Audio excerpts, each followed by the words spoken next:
Flower body a day at Cheyenne and Sama Hodra Chogu. Ewa me my Ghana and a Sabre, Matnasia, me babe pensen in mu, a day amamo, and any day de Kaya will show down Jumedia and so said Jumedia dear. Yet the Basumo Mondays, Ecosi Fridays, 2 p.m. Pepe, na Nanaya Sewa, my Babatina Cassia, Masam said yet Tiano, Missini Payne, Afe, Makani Pay, Hadie. We are not affiliated to any political party, MP before Samba Ebeka. Sasana NDC amanyo kone di eba yebeka the best movement for so wamo asemba yebeka social story biba eyade ametomebo na mapense mu nyina no ede amamo na trust me sasa nani de de kan a enya de obenu hu de brother make sure so be subscribe to your channels no ede amame na afi comment section na sana dwenche bia da wo bia fa next month de ba be som no wo de wadwenche no afa honom ede amame ema remfi so say obe share video we ama onu bi no no so a share ede ama obi foforo emre konanim no ensama hodra aba won krata ne munyina no hana ATP beba betena se na wato ne bo apense ne nyina mu di ama yen saso ena eya ade a ebo 3 pm so a communicator so beba betena se na afa ya twetwe enkomo ede afa ensama hodra echegu ewo ye man Ghana mi amatena adwama me di dwumadi esum me din ene nana ya se wanjuma ko bi so adaroma ena ndena matena se me di dwumadi esum eye Danis garage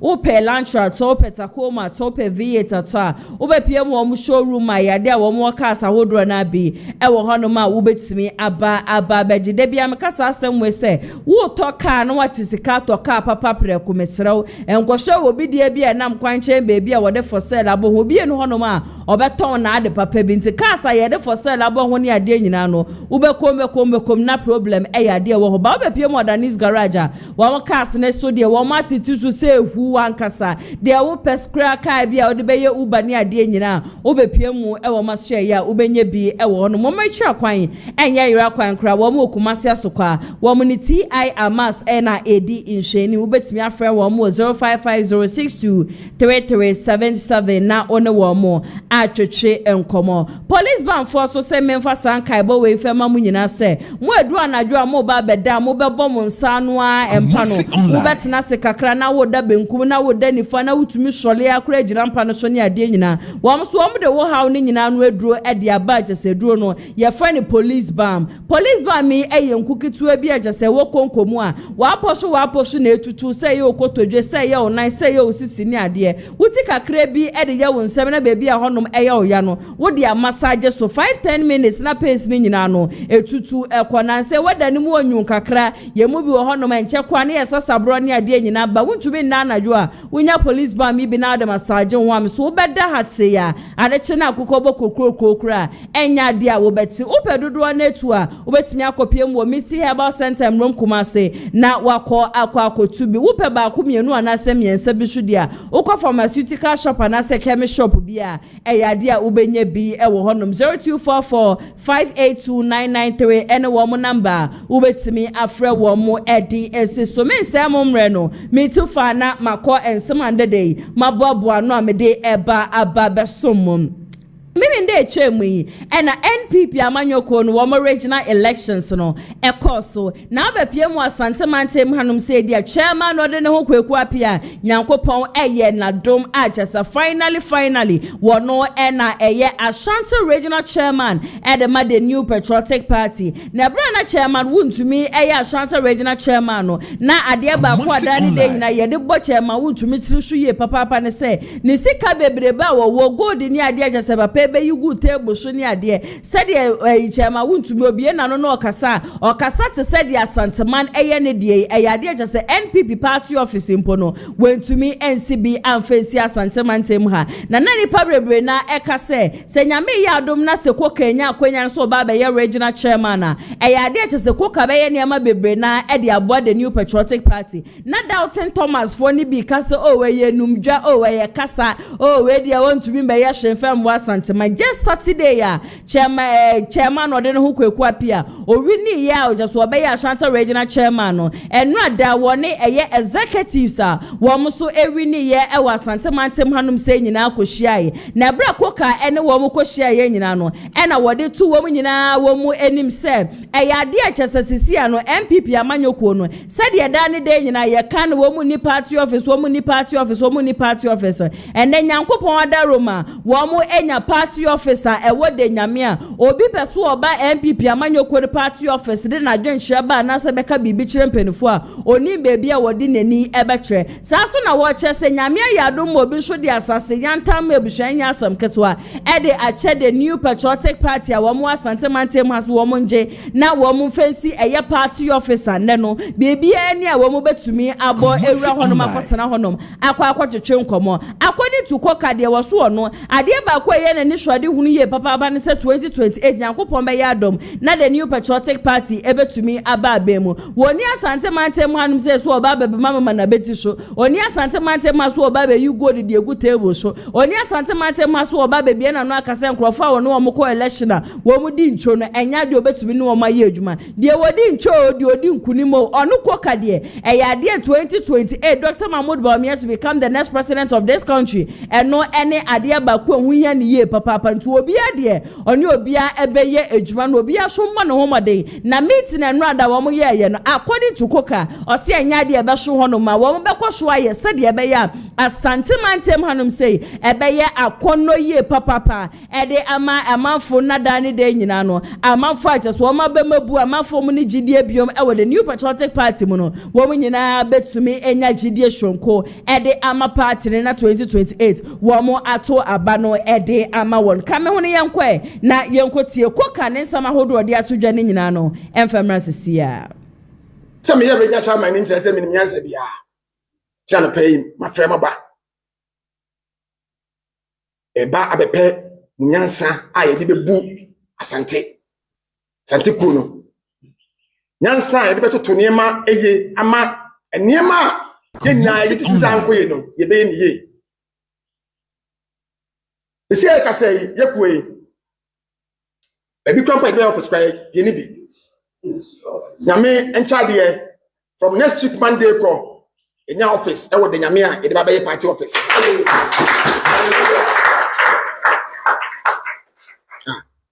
where de nyame some small printing bi na nyame aduma acha no ene na otwe e be ha se a petty office nya to easy say easy yeah office ni do hwe ya bra ho na ida kwakoma no na we no enye no na ye dream na me yaduma acha in the next 100 days no enra me ne general secretary ene mpedifo bi akwakohwe asase a opanye bi di acha ye ewo ho ye hefa kofom but ayewo ene kofom be bi ho ye you know but I take my side ho no and nti no akwakohwe asase no na me yaduma ye pe very good architect na obe ye design bi amaye oye wi a mesa be chia mo na me ma ba bi nkomo ye pe say ye officer wusi wa won say yes we ye office na ye pe say ye minim say enkofo be mabu komase ona ni bi kan ka say ye no na so no wa wi sem say tete mu kire party for ene abontesofo a on be boaye na ya ye na ya ye tinyame aduma in the next 2-3 weeks 1 month I was say drawing no are ready na fe ye de e ba be kire mo na ye ha say ye bibi eko no awa sentimental ha ehye mo bo be se me mo ye aduma be se mo di mo nyansa ba beboa obi antre fie obi afa ne nyansa mra awi ona po fra me a meba fama ma ye odi o sande me nyansa bia e bebo ko ni bia no mo ntre fie enkama no ntum eko no kwa say hu bi kwa dey abeko nim sanye me na ye be ye fi ho se de be ya obi e be nya kwan aka de o so ye dey woka enti na me aduma in a man's time no many more shall say grandpa ebia be my first vice na second vice aba be chiamo na o de aba be chiamo na fi ya pet time bi na kwakwa sokati na opening person okay na no so in the gas na kwa yema se da bi unka ho ya no kwa so ka che no nti no o se me chairman ni ni asa na kwa so ka mpasse bia kwa so ka che nti no eno so ya de ba ko a e wo ho am pese munya motie Chairman odene ho kweku apia na sabre yetie ne nsem nyina no da bia na meka sa asem we se one of the people am meti he mi wogidie woni mu ye papa se onya akwanya no se oba be serve de ama the new patriotic party in Ashanti region na obetunya ye niema aboa na Ashanti region MPP amanyoko no ho asa ya kono biom de ama wo mo obi abetena so enfi bebre party office wentimi ensibi na no adaje Saturday oba 1 week in Pombayo and watch just wakwaje store dan kese a wo mu penti ho no ma wo mu de ho eba be ye Ashanti regional office de ama the new patriotic party saso and asase kakraka ni pedi bi de ache wo mu a wo mu pe architect neja wakwa akwhwe esi party office kama de ama the new patriotic party obi be kase o bia na party office de osi ana ayeden ye shazi every baby na ye de akọ baby I know say anya hwe no koka de wo ma MPP anim engu aseda wo Ashanti region meto asem ne so de amamode a na sabre mesrese mode musadan kwa post no ebeto so de amame na de bia ya na amafo ta aka se yera Kennedy akompre akọ hine Japan okọ stand say independent candidate edema the new edema the base movement enya de aja se yera akompre akọ hine Japan obetumi edin kunim de bria de se Ghana hanum se ne de akwakoye NPP na Afenyo no NDC ebi kura kanya to the sense and yera akompre akọ wan kana no ntum na wontena MPP amanyoko no mudi na afe Dr. Bawumia say running mate ni poso de be mana onfa running mate no emfema no ye nyina ye nim say yera Kennedy akompre akọ hine Japan de countless time na papa na kasa ono de running mate de anya de opɛ de be de wono ma na omba emeye mate san say ebra na Dr. Bawumia vice president edema na Arodanko Akufo-Addo no Dr. Bawumia twa no ho be ka che Ghana fo nyina say na Arodanko Akufo-Addo na ye driver no de no ye mate keke ye kase won fa ha no wafa ye kase won gina hanum se no wagina ye kase won kɔ hanum a na ɔkɔ hanum no ne de oni bibia no won ye bibia so e bia gesa na Aro na bia wa che say bia Bawumia fa ha say no Bawumia no wetumi afa hanum na sa mate title na Dr. Bawumia edema won ankasa ho nti no yera Kennedy akompre akɔ hine Japan so de to Ghana fo nyina nim say he can never be a mate on to me and be a mate the brother he was born to serve, he was born to be a leader and until running mate once and some man for kana Kennedy no akompre akoso wonu de mate de enya dia wo pe the best movement for so share nim say yera akompre akoso de we de kaya kasa nyame adoma next year June July obeba bonten na ode aba to Ghana fo nyina nim ne sama jasa ahye ne bo so ache nyina no ode beba bonten na brani abra bia da so ye ne the best movement in penifo so ba twetwe nkomo especially ye apostle oka otaka sa asem we say yera Kennedy akompre akɔ hine Japan obi obegina ba bia ka say the best movement na akompre akɔ nim ho hwe ne sa nipa ne sini hu akompre akɔ yade a wonim hu bi ye papa ene musa dan kwa posa wode aba bonten no and watch say said yesi adun ketie di kan atwe ne ti se nyame ya adoma obaso wa contest edema NDC amanyoko no be Flagbearer de mo na 2028 yehu nanim ballot paper so no according to musa dan kwa was say si adun ketia agina say Flagbearer de ma NDC amanyoko na 2028 election no it is likely so obenya 35% and 35% and ya dia just see edun ketia obenya saso na Dr. Bawumia MP before enya akwa yiri dada no according to Musa Dankwa that is Global Info Analytics wam so obenya 34% na afa yera Kennedy akompre akwa hine Japan amafo kan na Kennedy dio MPP ni NDC fo nkwa na betumi aru oman no according to Musa Dankwa si akompre akwa hine Japan ebenya 22% wempo no onya ba bonten be ka se bia ma ye ready say me ba benidi the base movement impono and oppose just a Global Info Analytic for ye wo nya 22% ye imagine sende yera Kennedy akompre akɔ hine Japan eba bonte no obeka se tinton time ni MPP amanyoko na titimu me ba be join the base movement the number of people a wo mo be ye ready ankasa se wo mo edi kokromoti ne beto aba edi ama yera Kennedy akompre akɔ hine Japan was apples our yeah no or try say Alan do obenya 2% na fish no na kwame bedi akoche da ebenya 4% and I will be for baby anso no eya de just one show ebenya 3% na no ada and I hope senado ye should be show Ghana for yin anim say it is most likely say yera kompre ko in Japan ba bontia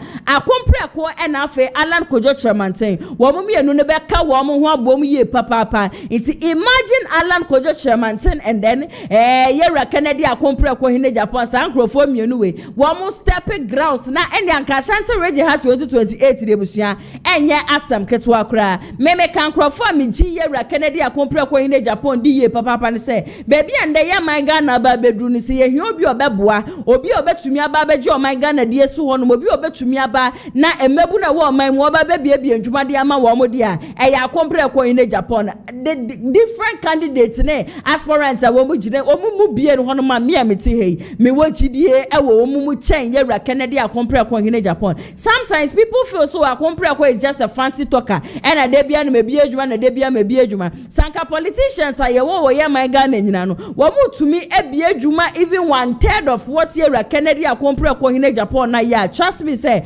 anka unemployment rate no e ya de anka debia no esobete the only politician na wodwini mebu no ho the only politician na okra over 7,000 workers ebusua enya sam ketwa ye hye adoye ye hye hospitals ni ade yera Kennedy akompre ko in Japan wabua wo mo enya sam ketwa we mpo na ye ono ane bottom sikao how much more say ye do my Ghana e hye ne nsa say yera Kennedy mbra na ombaye mampani na ende ya sa taxpayers money kwa ne wo sa ba be use. I believe so much in akompre ko and one of the things say man discipline in this country ade just say e wo fom ye papa discipline e wo fom. I believe so much say the yera akompre ko oye so bold and fearless no ebusia onya akwanya so oba besom ya man Ghana ohu eni so hye bi ebeba bo man ni mu no nya asem keto ane obi bi adwuma na kwabrane akwa adwuma 10 obi kwa adwuma 11 wo mu wi ana jese bo be 1 wo mso o makwa akodidu no makwa akwhye ma be 4 no ma sa be adwuma akompre ko meso ono akasa ne bampo no odi nsambone kura na otumi ka cha police force yenche ne mfantu how much more yen citizen baby a yedru sisi ano. I personally believe say with Kennedy akompre ko in Japan no my Ghana ebetumpo na afeso no asasho afa ne ntuma pa efra me to asem ne so ede amamwa. One of the things that they be ameka ho asem ne se me metna fidie manum say and disrespecting nyamedifo bi de biada na so the moment nyamedifo bi be stupid very low ombu ne ho obeba bonte beba be ye niema enye niema ensam fata niema emfa sumje fambre o my Ghana obi anka na ya sewa miti hei said the asem ne te no mesi ni pe na makade pe wasafata sam ne so na me so na nkasa wasafata so me bona ba shonsho a me bona ba so nanu ada na sie dun keti aba no de beto Ghana fo nyina nim sem MPP amanyokuo no said the day bia wo mo de no na democracy is under attack no obi wo ho no ma ebra na MPP wa bem no o hwese wedi nsemmone o hwese we wi o man Ghana sika o hwese o ma o man Ghana boka onya ba bontia no o hyeda ba ye buge bi ntu ye kwache na o se ye asema me beka ye nti eno na na meso a jese yama ya ba ba chemu be hu na jese se bi emeburu ne so ndisi ba ye wo so 24 hour economy ada ne something which is that wo mu adwuma fama yento na ya so ya tom se tim na de ye di echi na de plaka di bi na kita ye ne ani abre na free o si besio na free o bentio. Meanwhile we do not really look at niema nipa no wa be ma wo ye nam so a bia na yokofu aton sa frena na se bia si adifo aton sa frena na se bia atoni general de nipa no akwa mu court ba nsema wo be abonte be ka ba ku bi na no ne ye be sori agina so say oba abonte be criticize ya banye enunti na ya sa nipa no nanu ada yete ha yen ke bi nhemu na atoni general de ba bonte se ya de chese national cathedral won sensem ni ade sika bi chese afafa nkrofo bi nsase ni ade na menu nti no ya de chese 96 million na MPP amanyoko no abe mu omdu koto amana wo hono ma chese ne no ada ne swimming pool ampotro ni ade na dwale wom no docket no aba be ka ne nsa chese sisia no wo ba be biebie mu na chese ne investigation sika ade nyina no ashase afi from Norway bushia ya kwa share ya Victor Kusi Victor Kusi ya nyamidi for Victor Kusi wa ba bonti aja Victor Kusi neni abede se esan se woni Dr. Mahmoud Bawumia ya damfo esan se Semira Bawumia ya na damfo esan se wo pe Semira Bawumia sem na esan se wo Dr. Mahmoud Bawumia ntino enkrofo kra decide se wo mo be chi onum pa. He has no problem. He is ready. So obekwa nsawom. Why you ready? So obekwa Kumasi Central Prison. Ediama the relationship he is having with Dr. Mahmoud Bawumia and Semira Bawumia. The moment I saw the video, no na eya me wan wakakra say, "Wunye obi a bibia." Semiti hey, na me se madam for pa ne hana ATP. Me ne hana ATP na didi bom. Me ne hana ATP na koba. Den ne esinti a me na madam for keke ne hana ATP ntino. E waso obi ebechi.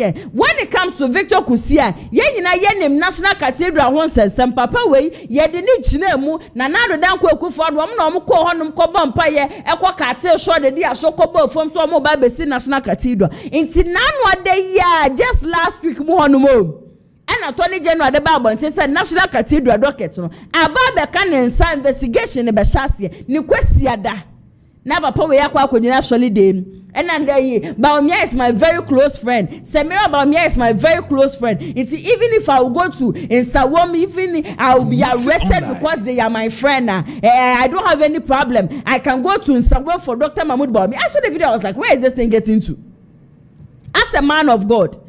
Inti baby so sa enkom shahodra wo ba abonten ebe share Ghana for that is 2024 wo be ye dede anopa ewie nwumre na Bawumia na be wini and Bawumia na be wini and Bawumia na be wini na were you prophesying because said Dr. Mahmoud Bawumia na wo ye wa down for and say you were prophesying because na yade a twedi amponyankopon wadan na didi a kire wo. And it is so sad and unfortunate to say, Obi a ye bibia, Obi a share ni maso de Dr. Mahmoud Bawumia, ni dimbe fole sani ama wo ye mu. Are we trying to say Sebi, aban ye manu susumina so, they are so dumb and they are so stupid to the extent say, wadan fo ani Dr. Mahmoud Bawumia nti Victor Kusi, one be decide so mo ba be arrest wana. Would the CID would Attorney General would Yoko just wake up and say, "Wadan for never Bawumia me ba bechu." No. National Cathedral wants 96 million Ghana cedis. MPP amanyoko wu abemu. Modi ko 2 amana wo hono ma jasena no empotroni nwe ene dwale wom. Na sabra ne ye sabia ye ne bia bia na judge 4 dan na wo hono. Muko jiri hono nyina eguye. Me wana na rodan ko akufuado. One can't check Ghana for Yesika no Dibesi National Cathedral. That was in the statement. On in the young coupon a qua pam and was sending young coupon boss Obesi National Cathedral Diamano. Little did we know from nowhere. And I figure about Tom and say pam. Say Ghana for your taxpayers' money. And I'm with your 2 amena Ajawo honum. And I see people telling our president, His Excellency John Dramani Mahama, say he should go and then complete the National Cathedral. I keep asking myself, say, John Dramani Mahama, did he tell Ghanaians to obey National Cathedral? Did he tell Ghanaians to obey National Cathedral? He didn't tell us that. No, 24 hour economy basha cross share Ghana phone pono. Adani bibi atishire no ko mu kura wonu akra sa ahoma no ntumi nsane. Obejaya no ho no ba be finish National Cathedral de amaya na. Me wasema dani de nyina meka se o man Ghana ye constitution ni de ho sanka me amiti ye busua sanka me wa kwenye na that constitution must be changed. Yes set bibi mfama ye ho say in the 4 years na ye ba be mu no 4 years no ye ba be si suku adan 10 ye be ye akwan 15 ye be to hospital bed say ye ba be ye we say obi a make sure so oba number 1 yes suku adan 10 who si suku adan 10 in where you do not go and then start the next projects.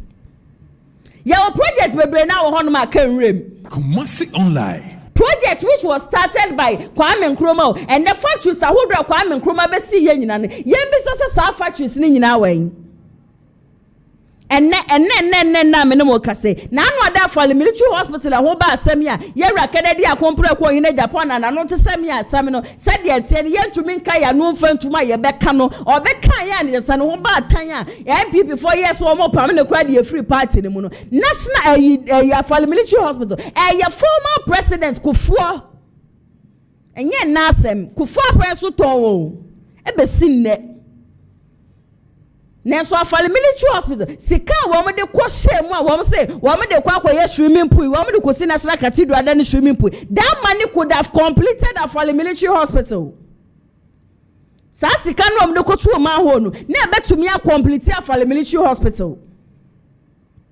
Nenso den wo mo yeye afale military hospital si ho Nenso bibia amanyoko beka je so mu si agenda 111 and na yem be say ho say agenda 111 111 hospitals na NPP for so mu be say e mu dudu send wo mu to be complete yansa na wo mu free abemu sa sika na edu ko to amena no nti na nka etumi complete one hospital mpo fa amayen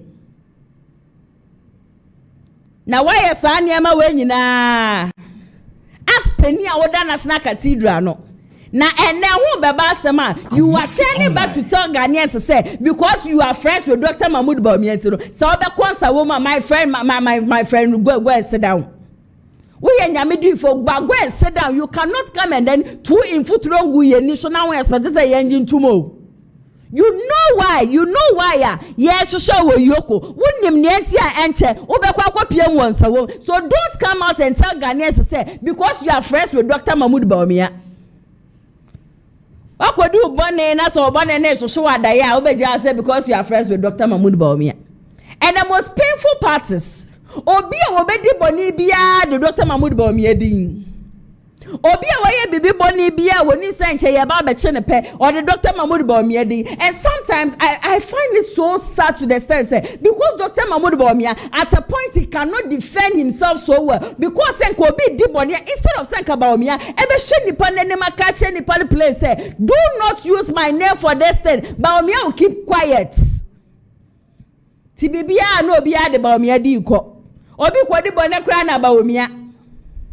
Are you a free yet ya Santa Mantema? You su Dr. Mahmoud Bawumia di di some phone. Bawumia darling boy. Ye de Bawumia di mekwe Bawumia tie na mekasama Bawumia tie. Na enkwala keteketi omu be di atam ni ade ye chi wo mu nyina. They were all using Dr. Mahmoud Bawumia's name. Na na yem be say ho say obi betumi aba be di sansan phone no you so yewra Kennedy akompre ko hin Agyapong you dare not try that to me I just will say ho sa su na wo yewra Kennedy akompre ko hin Agyapong emu kakra kra wo Bawumia mu when the thing is wrong Bawumia wo so wo china wo na so na wo ka say this is wrong. Why would someone want to jail you because you are friends with Dr. Mahmoud Bawumia? To say on my own pulpit that I don't care whoever thinks about it. Dr. Bawumia is my friend and will continue to be my friend. I will not hide it. I'm not a hypocrite. And if for this reason anybody wants to imprison me, go ahead. Prison is not for animals, it's for human beings. I've been there, I didn't die, I came back. And so it is not a crime to be a friend. And I want to say, Dr. Bawumia and Hajia Samira Bawumia are my friends, my sisters, my brothers, and my bosom friends with no apology. Papa, am I right? With no apology, they are my friends. Ebsuanti no nyamedi for Victor Kusi ena yetie ne nsem nyina ba ne ni abre na Alhaji Samira Bawumia is my friend. Bawumia is my friend. Prison is meant for human beings, it is not meant for animals. Enti no bia or person or beche me no nipa ne betimi de me akwa akopie mu e wo prison, but still na Bawumia is my friend. Like why would somebody arrest you because Bawumia is your friend? Ebsuanti no ni ade amenti ase. Why would someone want to arrest you because Bawumia is your friend? And when it comes to Nyamidi for Victor Kusi, when you go to Google, now Ubo Victor Kusi is a scammer. The kind of stories Ebusi Ebeba no nyasam ketwa. I quite remember 3 years ago, 2-3 years ago. Yeah, 2 years, 2 years to 3 years ago. And a KSM. This man now also a journalist or a program see him be one of the channels. About Bonten or Becca say, I'm for there a lot of information said the Abrano concerning a Victor Kusi. yet ham maybe a chemu hosting a yesu ba mountain ebe make that same statement. But because na oye board chair e de ma this whole national cathedral ni ade a ene docket re kopie mu atoli January nima wonim se hwehwemu bebe mu nintiro hwe bebi ade akwa o hwe bebi a wode akwa 2024 abusua niema chese papa we kan wo man Ghana pa wo hu na me kan krofo ne ye wagidi e wonu musa ba me be president. He knows the God he serves. Nyankopon ne na kasa and you just say otumi kan to the extent say aso ne Nyankopon na tun se didi wo bo ba kumu. All his messages, Bawumia is winning, Bawumia is winning, Bawumia is winning. Ye ko 2024 election ye. Say na enimguasie we porta Bawumia ba benya kra de say de bi si wo man mu da. Say de Bawumia all be report no say e bi si wo man mu da. And this same person is Bawumia is my friend Masa. Ebe sra 20 January mesraw. National Cathedral 96 million me pacho mon hwehwe mu na senentem wa fuma mo fani nkwocho nsawom. You people should let Ghanaians know say he is not going to prison because Dr. Mahmoud Bawumia is his friend. He is not going to prison because one Semira Bawumia yadafo. He is going to nsawom, he is going to prison because say hwehwe mu weni amudi ya mo say okankrofo na wo mama o man Ghana aboka ne ho. Muye hwehwemu ne wie na se ne ho so a he can go. Se muye mu hwehwemu na se Victor Kusi nya me di for Victor Kusi se ne ho so a eno de atwade aponyankopon kan ho no ndi nanim kai ba se muye hwehwemu na se Prophet Victor Kusi se wa ma wo man Ghana boka 96 million Ghana cedis National Cathedral no sa sika na ye nim bebi e fa ya adane ma ho wo honom no wa fuma mo fa ne nkotu Music online ono na aka na asem.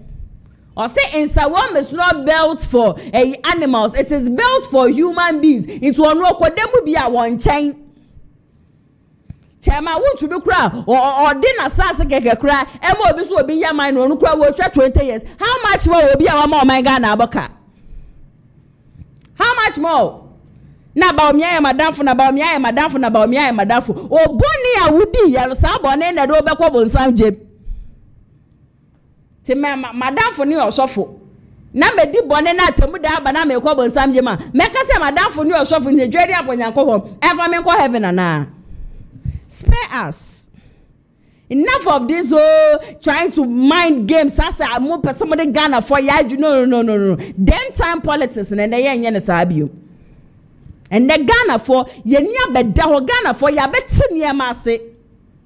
Nobody would want to arrest you because Bawumia is your friend. So the amount of MP Bernard Bediako and Edi San Como we now on Wagasa Munsuno. Megan say over the weekend.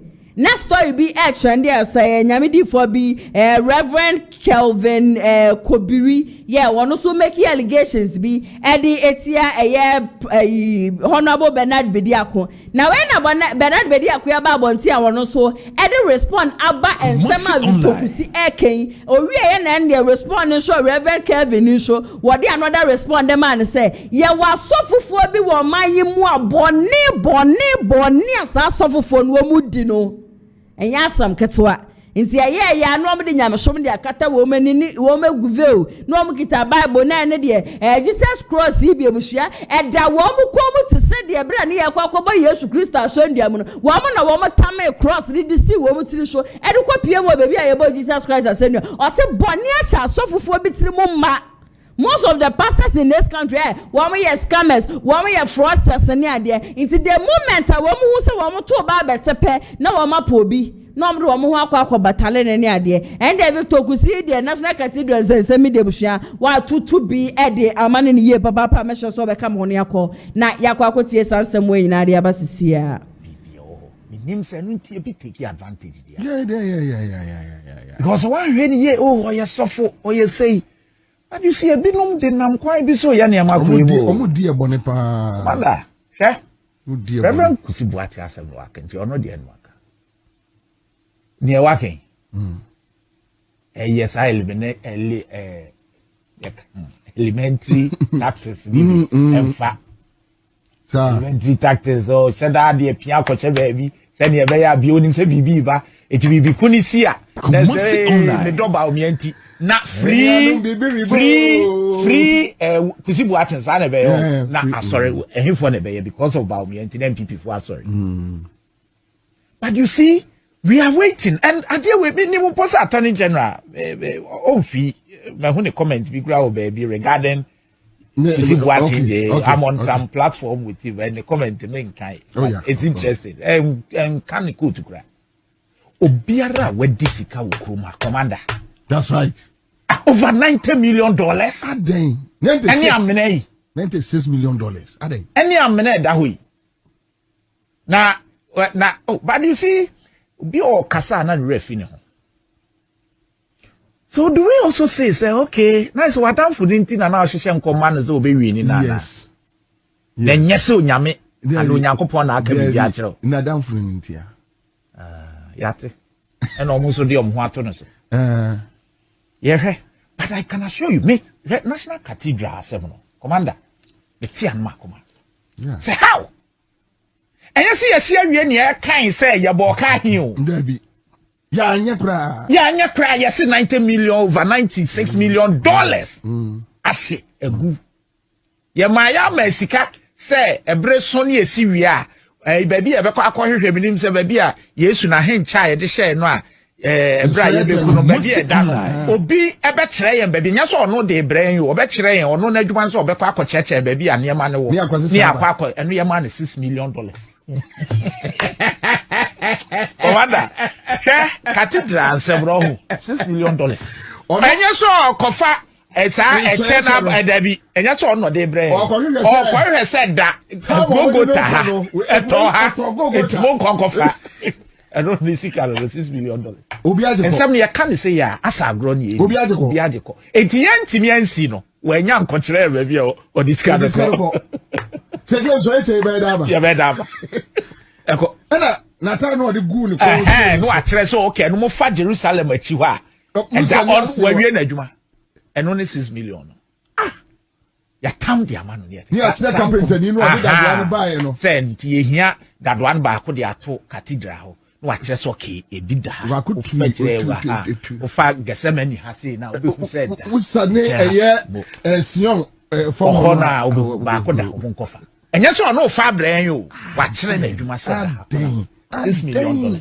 Ni ati hu krum ha ni papa se ye boy ensem ni ye kwachi obi a wakase because na damfo ne obi nti ye ti hoyi ye kuro yi I need a bra ti memufo nemu oh your priority eno Ghana fo ni anim before I start me kura me din Kumasi online Google me din e wo Google na hwe responses a obenya na Google ono so di din e wo Google na hwe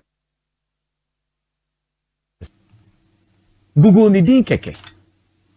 Na hwe responses e beba efi Google before we proceed. Na ni din no ma me nche me look so tia won tie me ye me madege no minim no pure. Ni eye ya oje nkrofo sika in the name of one company e de koshe another company. I have all the documents from Registrar General. Na me no me need no time because he carries his own cross. But if he wants us to face off, he will be shocked. Na brabo. But don't be a Nidin no ni aye your sister Nidin. Ni a friend of Kelvin Kwesi Kobri. Say or see a friend Kelvin Elson Godson. I see. Okay, so graphic online. Zoe Embassy pastor wife granted 46 million bail. What's your heading? Menko full story no. Some chire wo de animre chire no akomu aka ba akono no. Me yan chire me da o. Kelvin Kwesi Kobri. I think Ebusi akwetia MP ane Bernard Bediako ena yetie ne nsem nyina ba wo che National Cathedral ho nsensem woni a MPP amanyoko no wo mo wo abemu de wo mo ye ne de wo mo di ye ne sika jasa afofafofa amafo sa se ena afe no Victor Kusiso nsema wo de aba betu dwase na danfo ene Dr. Mahmoud Bawumia na danfo ne Semira do Mahmoud Bawumia ntino so obekonsa wo mu mpa on the so na obekoso akase na danfo ene wo mo che se obi eno hono ma ye beche ne because na danfo eni obi na mbom no cathedral won sensemi sa so na nyamedifo a over the weekend on so ba bonte be make allegations edit ya Bernard Bediako say ya de acha sa wa fraud no wa ba bonte a wode emu nchechemu nyina no ede asom yen. I do not really have a personal beef with any man of God. I feel said the Bible is too big. From Genesis to Revelation, Bible no show. Kwesi da bia ye kwa aso de said ye be ya ye be koni akwa kotie nyame asem. But gradually, if you are a man of God, na opese Ghana for edi buosronko edemawa. So beba bontimpo no aba beka bibi afa politics ho a you need to be very careful with the type of statements oba bonti abeka munyina mo be de ho dance yourself for some time now. Reverend Isaac Osu bempa oba bia no obeka se na MPP ma be mu dane ade ya na meka so aye ye with the way ade bia oba bonti beka sa ene ye da sorry ye se nyamedi fo be the prophet Dr. Power na according to nyamedi fo yi Nisama waka nyina say he will see to it said Dr. Mahmoud Bawumia will never become a president in this country. Odi onu akasa ni mu no e de na sorry dan esan so esi honom. Inti sa wo ba bonte na be kasa asem we nyina ne 2028 Dr. Mahmoud Bawumia ba bema you as a man of God then abese de ye wo. Eno ni ade ba ko eto da bia na ma fre dan pari no. Your former IGP. Adieba ko to de bia me de kai na me de fene ne say when this man was the IGP on my asofofo nyina te ase no man of God should come out and then prophesy. Emre bia chem so wo shu bempa ba monte be ka say or the na sorry dan esi awowa e de amana na roda ko ekufo na roda ko ekufo ado e be ba be ye mampani wa me mampani a ye nhye na sorry dan ti no enne nyame di fu yi wono so ba monte a wono so kire say Dr. Mahmoud Bawumia can never become a president. I always say this, I am not affiliated to any political party. Bawumia be mampenia said ya my Ghana tieno sa John Dramani Mahama be ye said ya my Ghana tiene sa ye rakade dia kompre ko hine Agyapong ba said ya my Ghana tie sa Ghana free baby fu from be ka Ghana ehu ebia na ne ma srunku bi no mo be ba be ye dia bo but Ghana na yetim no obi e no hono ma wo be ma Ghana fufuro bi aba be kasa Ghana we ana ye ba be twa ye boda ne bi aba be ka ye man hu said ye man ne tie ne sa pepepe. The men of God in this country e ya doso nyame asem na woso wo mo kirekire no and then nyame asem no mo de esi baby o yesi nyame na si hene. If Dr. Mahmoud Bawumia has been able to become the vice president of this country, say Bawumia Ghana for decided so meto about the man in 2028, there is nothing a man of God can do about it. At the end of the day, who so far about Tebeba Bekasa no vote yes, vote here baako. Me amite me vote yes, me vote here baako. Se Ghana for ka say baby NDC amanyoko ne di o man yi koi enya de e babua na mbom no e yade ye de kokromotin be to obade ama Dr. Mahmoud Bawumia he can become the president of this country. De bia sofu bi de nyankopon wa sorry dan no odi si awowa a sorry dan na wa wo sie se wo si ma twedi ampo nyankopon no you are telling Ghanaians say Bawumia to me be ya mampani a wo de wa sorry dan sisi awowa nti ye mebu sorry dan ningu as a man of God. What kind of country are we serving? Ebusia and asofofo no gradually wo mu de wo mu we politics ni mo ma na ye time me makasa asem we we nyamedi for na ba bonten na be church nyame asem obi anu ni problem but the moment you come out and then make a prophecy na mema said ye de ye prophet El Bernard ne waka na no atum you do the same thing to you say nyankopon kan ye ma bonten be ka Bawumia can become the president of this country if Ghanaians decide say you better about the amana. No man of God can change it. Na me na me see hene, and me na me see hene, and me na me see hene. Wa who see hene wo my move vote ya ba ko me amiti he me vote ya ba ko. Obi a vote ya ba ko. Obi e no hono ma day of election no. Obekwa akwocha obi nsa dia ba beka ne dia nso okoto aba. I'm saying Prophet Dr. Power. I was so no Bawumia de mampeni de tintontai. Enya de besi de biado de na so that do no akasa ni pemu no kra no. Esu ho men de Bawumia ba no be ya mbetumi ekunu na mobubu ejiri na asore dan nyina egu. Twedi ampon Nyankopon asore dan ya yesia ma Nyankopon no. Ena ne nko a o ma de to chacha e wo man mu ne yentie ne nsem ne mfemra sisi.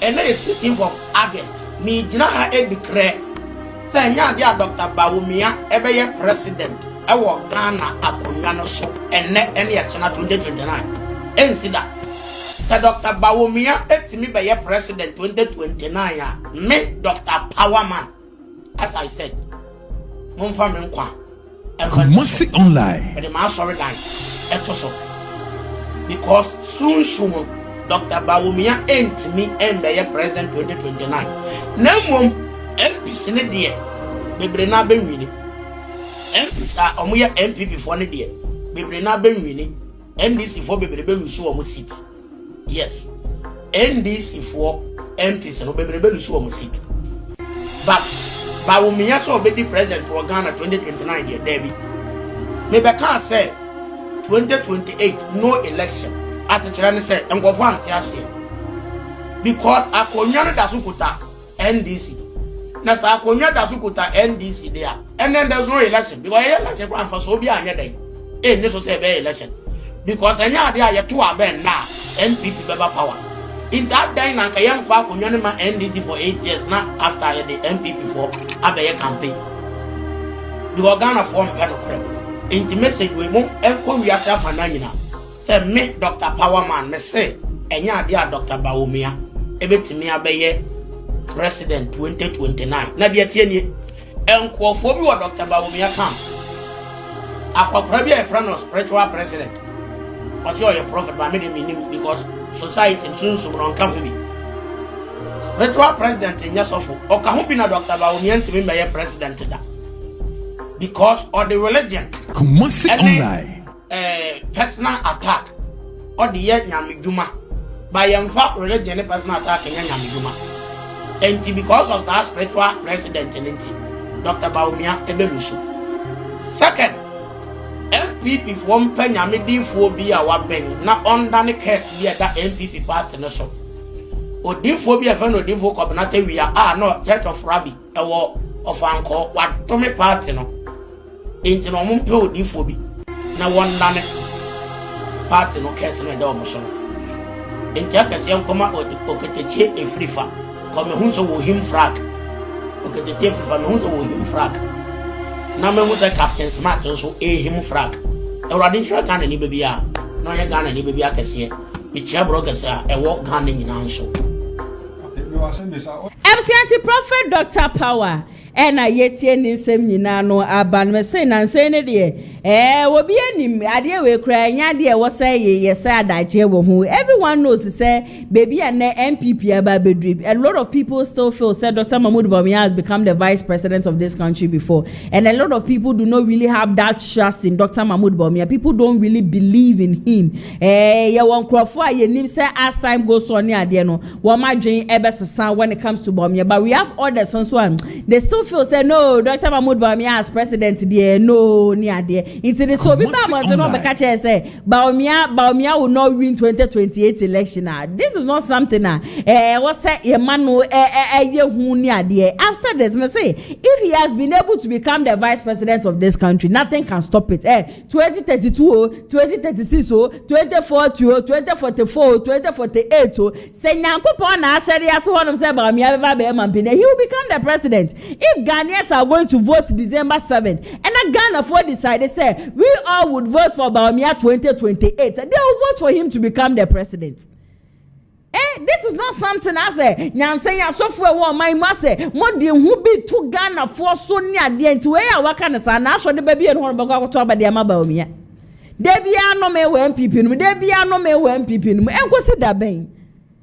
Mo anano 2016 ya mutu aba boom di ma MPP ba be mu. Ye bedu 2024, 2025 ba 2026 dia. Mo kan se de sebi MPP no kra mo fa kokomotin to aba fa ma wo mo da. And then they know me be MPP mu. Any MPP for where they mo amsempa mo ko benya me di fo bi a wo sra kase wo so no mampa ye ntutu ahohombone a e wo mo party ni mo mfa mamu e. Me so asam ne so dia prophet Elvin Sowa and so na edi sankomo we. Or say the star of presidency e ya dia a shifte free Dr. Mahmoud Bawumia show aba Alexander Afenyo Markins e ye minority leader so and the star of presidency in NPP no a shifte e dia free Bawumia so aba beto eye Afenyo Markins so now what can say we yan was say oh my Ghana there it is going to be one party state for 6 good years so and watch say we who say MPP amanyoko no emu atetetetetete wo so no so san kom hyewe ohun yan de ohun yakra ansa na Alan Kwadwo chairman eba be twe ne ho e de afi the new patriotic party ho asofofo wo man yentie prophet Elvin so one nsem ne famra sesiye. The country is going to look like a one-party state. And some of this will come up, some people will be angry with you. But I saw because a band sounds not quite dangerous and so it will become like a one-party state for the 16 years I'm talking about. And I said the MPP party was splitted into pieces. And I said this thing like many years ago. Even before Alan Tremantibe departed, I told you put the date and the moment he would depart is right there. Before that time, everybody was Alan Tremantibe, even the MPP before it departed. Then I came and then I put across the Kennedy, Agyapong, all those situations all around in that angle. And then even some of the fashions that has been formed out of the party, the base and all of those things, I made it very clear. As I speak to you right now, by the grace of God, it's like the division is ongoing, and the most critical shifts are in time. When I observed it, I started laughing because initially I was like, okay, this man is, I mean, I don't see anything with him, he's not going anywhere. Because they asked me a question, maybe some say, now we obey then, and I'm saying, we won't go, like, a very important matter for me. But later, I was just there and I saw a revelation about him. So I was checking through time that what could be the possibility of this opening. And I mean, who say, Afenyo Markins, Honorable Afenyo Markins. I don't know what it is. Is it a minority leader? Yeah. Minority leader. One for person, one for your politics, some kind of micro minority. That's the funny one. And, or no. And I mean, who say, the star of the presidency has left Bawumia, Honorable Alhaji Mahmoud Bawumia, His Excellency, that's a former Vice President, and I bet to Afenyo Markins. Really? Yes.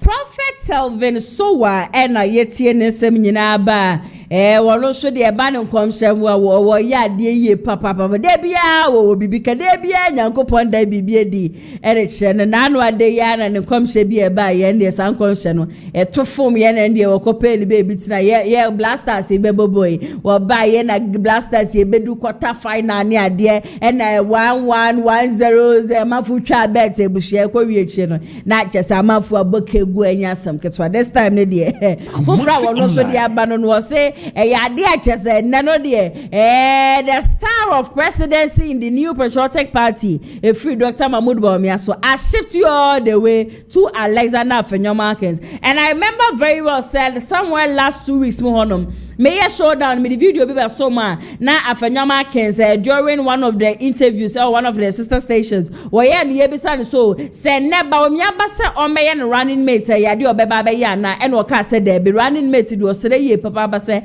e ma ye fa ne ko honum kra no no na adwen kra no enko honum a oye so much okay being the minority leader why majority leader penance say obaba ye minority leader or show him say 2029 obetumi asa aba be ye majority leader was so no ne de honom na ye ne focus kwan we obafa so a MPP amanyoko no beba abem na afei no obe keep this government to on their toes into as to say running mate and as a president be there yemfa eno no enton chair from nowhere and a prophet Telvin so when should the ababonte say the star of a presidency in the new patriotic party no a shifte aba Afenyo Markins so me to asem ne so e de amamode amsramo mo amuwo ayi ye friend say bag she mo mpase a mo de Ghana sika gum ni ade nyina mesramo mo nyina mtutu me kan kofa musika no enko pie mu wo bank na say mo nko pe restaurant bi nko tena na musika no mu nkodie sanse ne ye ma be ni say John Dramani Mohammed Komodi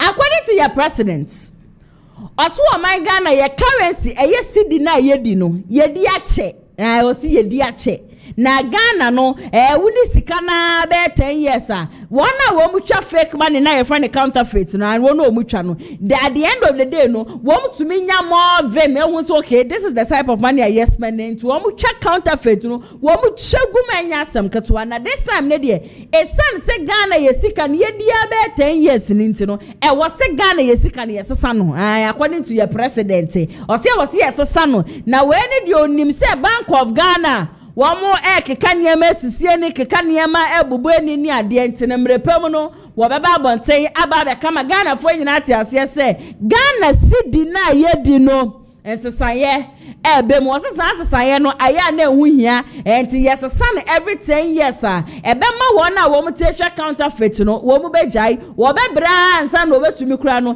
enya kwaye obefa so obetwa another counterfeiter ene Ghana yesika yedi ni ade nyina no aba be ye pepe so ne ye mampani eya adwen se ewoso o man Ghana yesika yedi no ewoso ye sesa ne dia fefa commercial na say ma me mo so mo sika won pass no se de ne ye mampani aba abonti ken de na je se gradually yet ha ye ne beba ye ho so no na eya ade a abem yentie His Excellency John Dramani Mahama nsem no FM Rasia. Every country, every 10 years, you are supposed to refresh your currency. Because if you use the same currency for too long, people learn how to counterfeit it. So from time to time, you have to change the security features on your currency and refresh the currency so that it will take another 5 years, 6 years for the counterfeiters to be able to determine the security features and now start being able to produce their own currency. And so this particular currency is long overdue for refreshing. I know the governor has plans to refresh the currency, and I'm sure that at the appropriate time the Bank of Ghana will let Ghanaians know what they are doing about it. And I hope that whatever refreshed currency comes will have the spiritual strength that she has been asking for. But what I must say is that the cedi today is stronger than it was in the past because of good economic management. Your currency is as strong as your economic management. And because of the good policies we've put in place, the cedi is holding its own against other major currencies.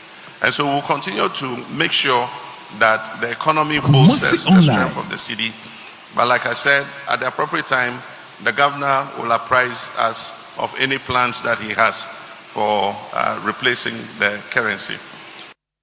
Ebusiante resetting Ghana, your man penny His Excellency John Dramani Mahama, a brana or war opposition, or catch Ghana for so about Baba reset your mind Ghana no. Ashasia no and one internet. None de your man penny say and chekra Bank of Ghana, ever babon saying na womo at the munche, munin some there woman near Denano, Ababa some Ghana for and check not just a cedi, and a 1 cedi, 2 cedis, 3 cedis, and a 5 cedis. Ye do know or say a mafucha counterfeit no too much fake sika no be ya paper no no ma draw no paper no ma twana ene Ghana ye sika na ye pe no e yade a wo mo ebeso mo yes sign na 10 years bia en wo mo yes ade na ebetumi abo ye nyina so ye nim se ye sidi ya ye di nipa wo kofa ba ye ye former president John Agyapong Kufuor ntino 10 years na de ebra so interesting Ghana no eno ane mo amatutu fom aholi sika de egu ho no mesera mo sha tie yi sika ni nyina no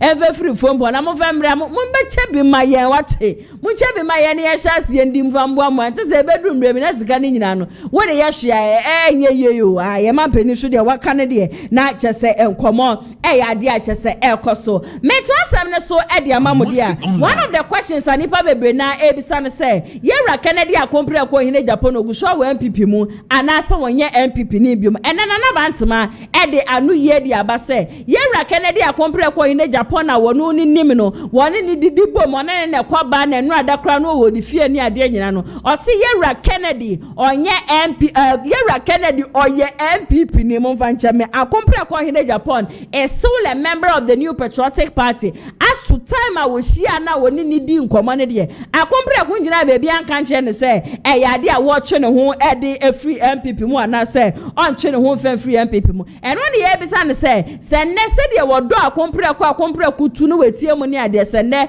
yewra Kennedy decide se won ni join MPP bi o ma ono na bantema obede na no ya na bantema de ma ye no ebusia anu ode yetie ne nsem no enfemra sisia obi anu in this movie. When the last time I share Kennedy Japan? Enra kramini ni di nkoma numere ni nyina. Enra woni Kennedy nkomo. Yeah. E wo fon so. Da bi me woni nchen ya. Yeah, woni nchen. No hoye papa sabi. He's doing well. O MPP ni. Kennedy MPP ni mapa. Obejai party no. Party no nyai. Who says sabi obi ada eni da ya woso. Na enipa ye nami ko be decisions there. It will change anytime. And as to say, going forward, different decision be on board. Yeah, I don't know. But as it stand now, I'm no kase. Penkoma me Kennedy adina de no. Me hu ni baby a won kan kire me say, sebi o kwako gina baby. MPP na me nim so wo. MPP nso na wo ko. Ne mlanti nyina ye support na 2028 total haji aba. What is say we ja party na be yo wanwa?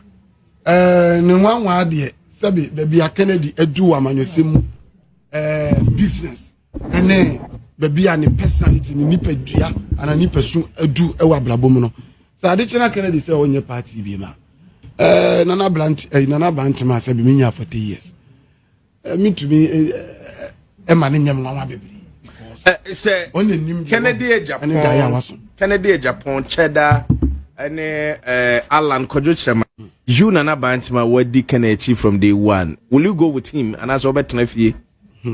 Miura governor say Adam Dikaka say party wa na wo so yimu o sa zo de to from question wo na abusa we ya no o de fa ha nyeye o de fa nyeye no ade but then minimi say emre elin krabia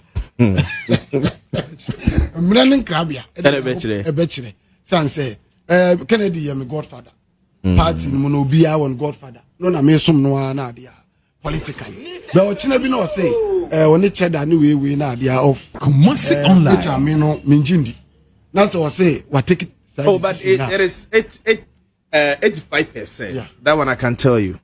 Is personally 85%? Yeah. Oh, is it 85% be to me ba na decision be to me be free outside am be less than 20%, you know, I take over 85%. But if say Basa, do you think say a bebwa Ken or share a politics why you will politically do you think a bebuano? Miura Benufo say that's no ni friend beto ebo na what the nurses wo obeto boabo obi no nurse ni nurse bibi so enti a wotam ko ni friend de na ni hu obo no wakofa de wo mini say Kennedy akompre ko Agyapong be take decision politics a waye ni wiase any yes a wanya e wa brabom no na wonim de waye any de wahyehe any ne megu akoyem he can just stand. Oh yeah, chairman the ma committee they say they should advise Ken say onkwa na ma onkwa nka as a chairman what advice be then Miura advice ready so me to be so I can see idea one we are obeto to ma no ma be we say na asem abesemi kum okwa engo be ma but advice the American say yenhwemre. All right, what they have been say we be too quite no pass it through maminja me mo be Emsiana na bantama se emre ene be hye se yewra Kennedy akompre ko hine Japan e decide se wo twe ne ho de free MPP mu aso obedi ne chi o se ondi ne chi sa so na wo so wo magana fo nyina ate ase se as to now wo ne ye ka se ndie yewra Kennedy akompre ko hine Japan is still a member of the New Patriotic Party. Hana ATP atena siansama hodro aba won krata ne mu ne ade nyina no wo de eba besom ye dwuma ko bi so da Roma e na dan de nyina metumi de show down twede so mo ntima me ntwa me husima enje abo afon kraton femra sesia for contacted Danis Garage car bia wo patobia na wo mu enye bi enfama saso and a police ban for so yade a chese wo mu asomase ande no me de show down twede no eso mo nti wa boso etutu no kopie mu wo pharmaceutical shop and as a chemist shop bia kona kwaji police ban mi bi yemfa massage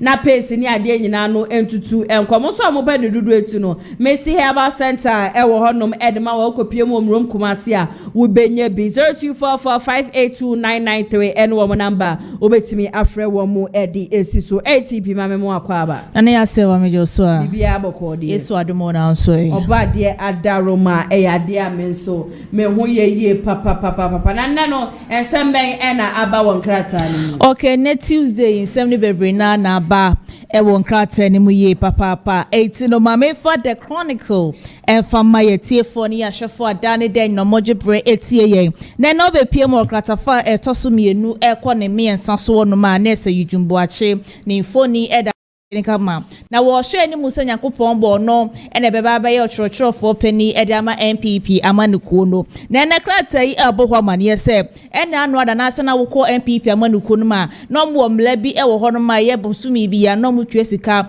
ede ma eye kanise odo ko eye mpata mu a wo mo twesika omo 5000 de ma eye mpesuande so nenso se asika ni nyina no o meja Yakopon boa na se delegate dom ko promote no ko to oba no ko a ede emano nko ade a wono no wo hwe ni muso obetimi asanso de sika na asanso ababa kibima ene krata the chronicle etwa ho foni kama so ede aba na abepie mu so asiase so anesa no don pray ni foni eda krata ni kama Ninyina ye galamse won sensema sese ekwaso ye papa ye wo my Ghana mo se ne yensu ni nyina no asese sanso ene yensa asene so ne sia enti apobiem we ne na so no se o mo amutu galamse wo kro ma se no o ma bo mi fita duku an wo ko ma sem kro mo so munti obi a case okro ni nyina eye ma pani je ediem na aban a we obu anase na mo wo obu no my Ghana mu ase ene na so mo amutu galamse wo kro ma se no wo mo aso ade abaye din ye papa etu asra pani for my Ghana ye ma pani je ono na share Ghana fo nyina boso wo ba behwe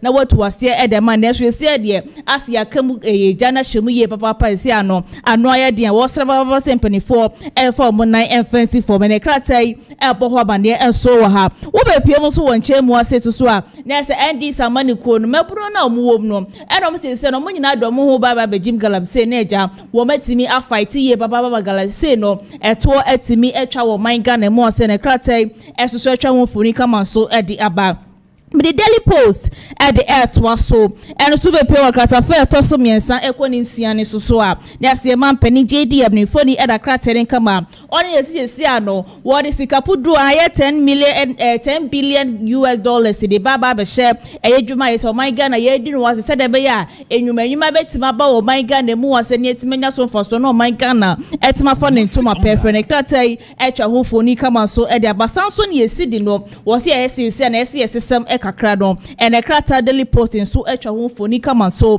ede aba mame for Daily Searchlight in fanto so ene so be pie mo krata no so na se go fredame ni foni ede ha sei na ne nyina eye legal eye vacation eye ajeje for ne lawyer for so mo kwa akwaje o mahome a edam so much Chief Justice eye mpanifo bi na sa ajeje fo bi se eye dubu aheni case no wo mo tena so de bi adani nyina no betimi akwa pie mo e wo court no when enam so ama Godfrey Damia Babo tell wo chire mu ka chire Ghana fo nyina se na ka na anu ada ese nko buko pie mu ko na so emna ne ma yeti asese se mu kwa akwaje mahome amon koram kwaje mahome eni kwa ese mu betina eye court dem di asem ene krata yi e ka wasem so e wa ha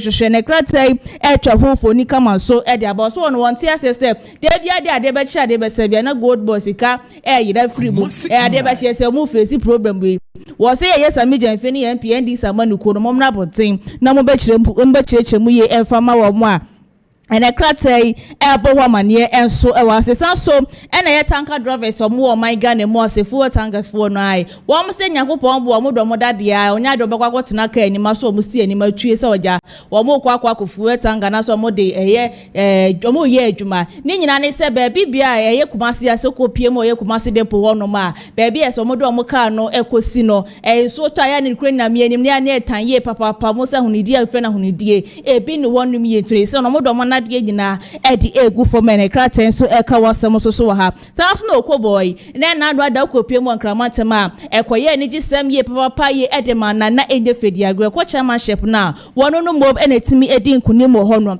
eno sesi ano wo de bibia baba begu form na eja no wo matima keka bibia bom kama ama niema be etima koye se de be yakopon bo 2028 no MPP amadu ko no ebetimi edi nkunim na kraten so etwa hofoni kama so edi aba na ye koku akuyafo eno mo to nkra de maye ma pani JDM ne ND samanu ko so mo sro mada enche bia na mo san so ready new koku season to mo par na chewa ngasa o mo hia ye ma pani JD we 1-1 na ejo mo na twetwe nkomo me niam bi ho no ma sere nheda nko ye ko even nkra no eye koku eye bill no kra na nheda hu bi so bi asense no mo se ma pani se ene ba no mo yaja wo mo na akonya na so mo akonya no no mo timi ne ntenase na 101 nsem bia wo bia no wo mo 8 minka daily state my searchlight and so sama wo mo ede eba no so no ma me for the dispatch fa ento so and so be pie wa krata ni so a nese IGP Christian tete yehono ni foni era krata ni kama ena wo kire mu ka se ene ye show my Ghana mo ase ye my Ghana ye a country bi ana so my bi ya asundwe my papa ine so ase na se nema bi koso okro mu ase ye ni enya ye papa ene obetesi muslim ni yakwa akobo Christian na sum traditional yakwa akoye se so obesrada penifo ye deda sa nema ni nyina no na se ye religious na no obesrada se jomo fo na AC for se de be ya kro ye ne papa ye ebetimi aba my Ghana so my Ghana kase ye de ntokwa de my Ghana nya de betima ko enim de brother and the kraten so etwa hofoni kama so edi aba ma me for the spider and for etwa so and so be piem kraten so na se Jesus Debra one ND samanu ko ne bebre na ehwe ni mu so ba be lead ND nyakopon bo 2028 no abekasa eda fa galam se ekoso my Ghana mo se sia ne enso ni nyina se yen sa ne so asese ye papa na we no enya politics enya MPP ni NDC so my Ghana ye nyina isi ka ye hubo ni etimi esovo sa galam se ekoso my Ghana mo se ne kratai etwa ho kama so ede abasa so na po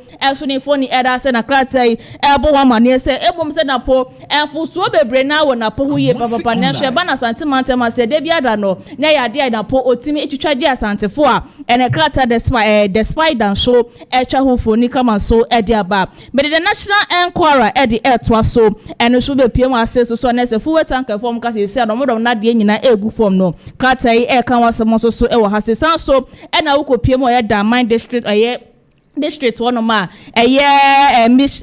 mineral commission etimi akwa bi office ede ama wo mu a ene kratai so ebo wo bane eso e wo hase san so ena wo be piem so won che mu ase so na se Jesus Debra ena wo che mu ka se yes central for nyade a ye time wo bia de brada sa asem ba e wo right say yes central for mutimi ka bi tamo amafo be ne ka se ene ma pani je no hu se central ni we ka sa se fa no na fa wo se da bi e ye wo mra entanyade a wo mu no wo mu tie yes journalist for ene so ebo ho mane ma me for day break in fansoring carton nyina so eno so be pio kratet so na no memre da no na eye Asante Michael kana ne je ye papa na enye fedi agese ano wono na ye Asante region chairman de ma MPP amanuko no na we na wo kase se ano wo ba be bo no homo de papa ye se de be yankopon bo 2028 no Asante ma ye sanso be ja kruwa na Asante mai ebetimi dom kokroboti power na to aba no e de ama MPP amanuko na Dr. Bawumia etima ba be yo mampani yankopon October 2029. I say and remember me kwame de nkrata ni nyina edi besina na ya se what de aka nyina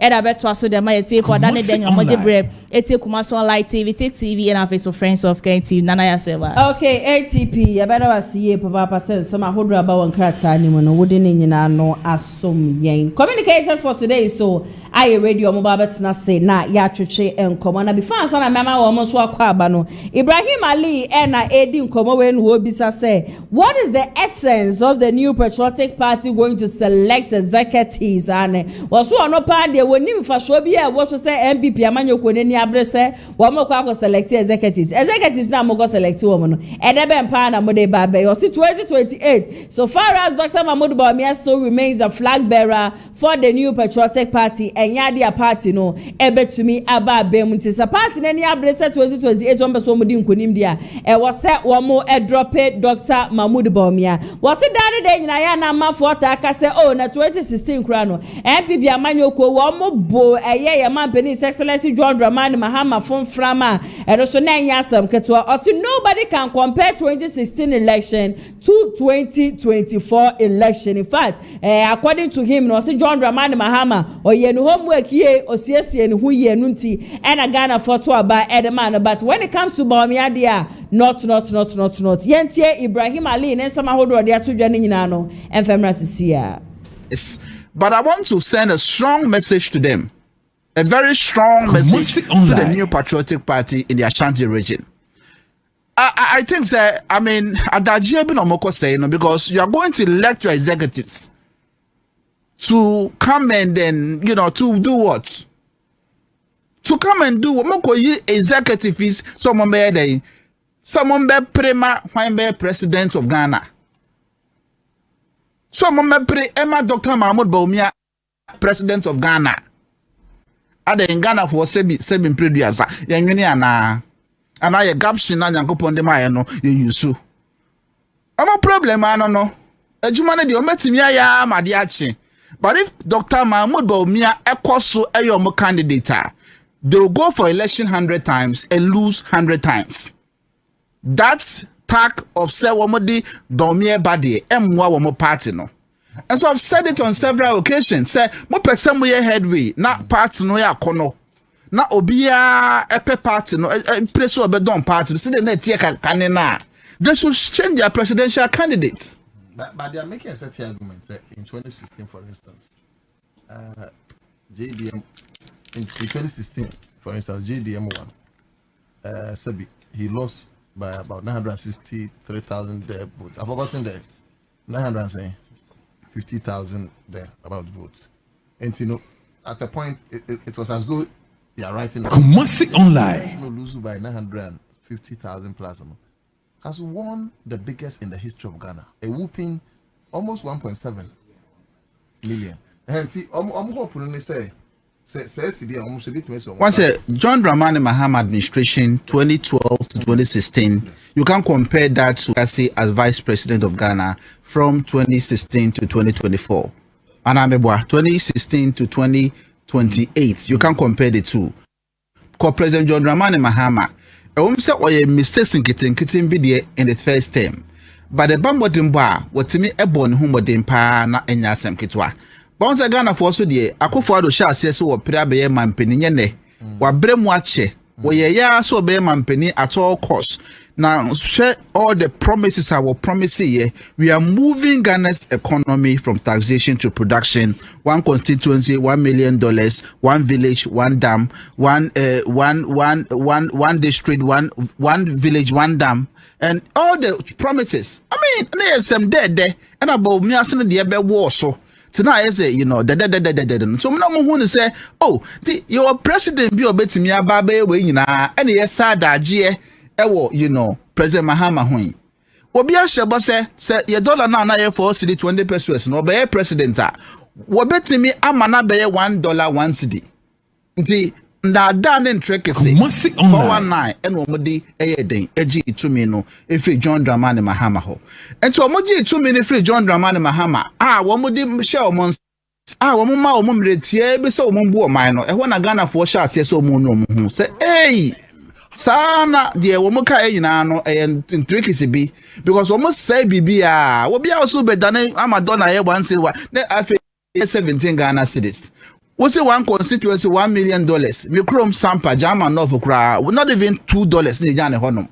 So dams are hodu a wosu besisi seka ko mu nso to one day pe na aside dams de nyina. No one my sick asem aside bosia na wo bo, you know, borrowing recklessly. At your mind no now what channel does unemployment rate I'll bet you somewhere around 14 12 was it 8.4%. We freeze now be 15%, 14.7. And so Ghanaians realize say, oh no. And your man fire na Mahama this say na be called here and your fire Mahama this and until convincingly John Dramani Mahama esamba ya when that unprecedented victory no. So you can't compare the two. You can only compare the two when you have something to talk about His Excellency, our Vice President, Dr. Mahmoud Bawumia. If you have something to talk about, I mean, from what I say, not even one of their policies, flashy policies, I want to buy it, to be about whom day. The other free SHS. Free SHS. Free SHS. But free SHS, honestly, even though it was a very, pragmatic policy, initiative, John Dramani Mahama Shah says so progressive. Even though it was very fantastic, it was wonderful. I think that they didn't put the foundation. Foundation, every man roll it out. Said 24-hour economy. That Shah's just market, a foundation to roll it out. They said because of let us achieve a political campaign message. And almost say Ibrahim Ali and Ayetian Semina Abba Watcher say NPP amanyo kwenye bidi abiden wamo selecti executives so mewie regional wamo edu national no so ono de wo hu faso bia e waso esan say Dr. Mahmoud Bawumia o masan so de na baidie on mobile 2028 enya dia ebetimi afa ede ama wamo communicators for today so aba betnasia yeba aba betwetwe enkomo ede afa ensama hudra echegu ewo ye my Ghana and Bernard KG ya Wakasa Edema, the New Patriotic Party Saso, and Daniel Mensa Wanonso, Ekasa Edema, the base movement. Mekwa Wamo and Chineja, Mama Womunino, Aquaba Shonko, Eddie Abba Showdown Jumedia Suo, Kumasi Online TV, TV, and our face on the Friends of Ken TV. Alexis. Yes, madam. Bibia Bokodi. Obadie adaroma mensome ho ye bibia ofi baboko de oboko bibia ofi baboko okay Matia Daniel bibia boko ya ba nyame adom nso bibia ofi be ne matese bibia de din e wo ho no so frasa ohun adin de nso din se seboba ono mot nene ahonde no e wo ho no mankasa emre ne continue ye be remove with your topics for discussion eja last Saturday and NPP amanyoko no wo mo ko select wo mo regional executives and some ahodro e bobo ba ye ene ade ye be twetwe ho enkomo ntima me chance ye enfefri Alexis enchen Alexis. Yes madam. So far, Saturday elections are more elections in the build up to the elections, and I think I was part of the Amekakukane, Akwesinti, and then Francois KBK, Nameko teams, and we were able to tour the constituencies. So when the aspirants were talking to the constituents, executives, I was privy to most of their messages and how they delivered.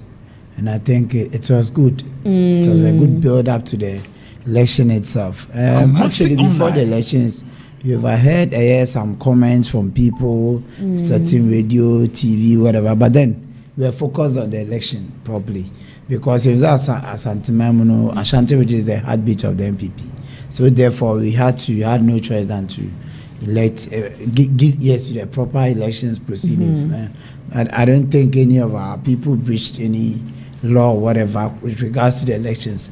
The day of elections too, I was there at the Jubilee Park, everything was fine. With the security aspect, everything was well organized.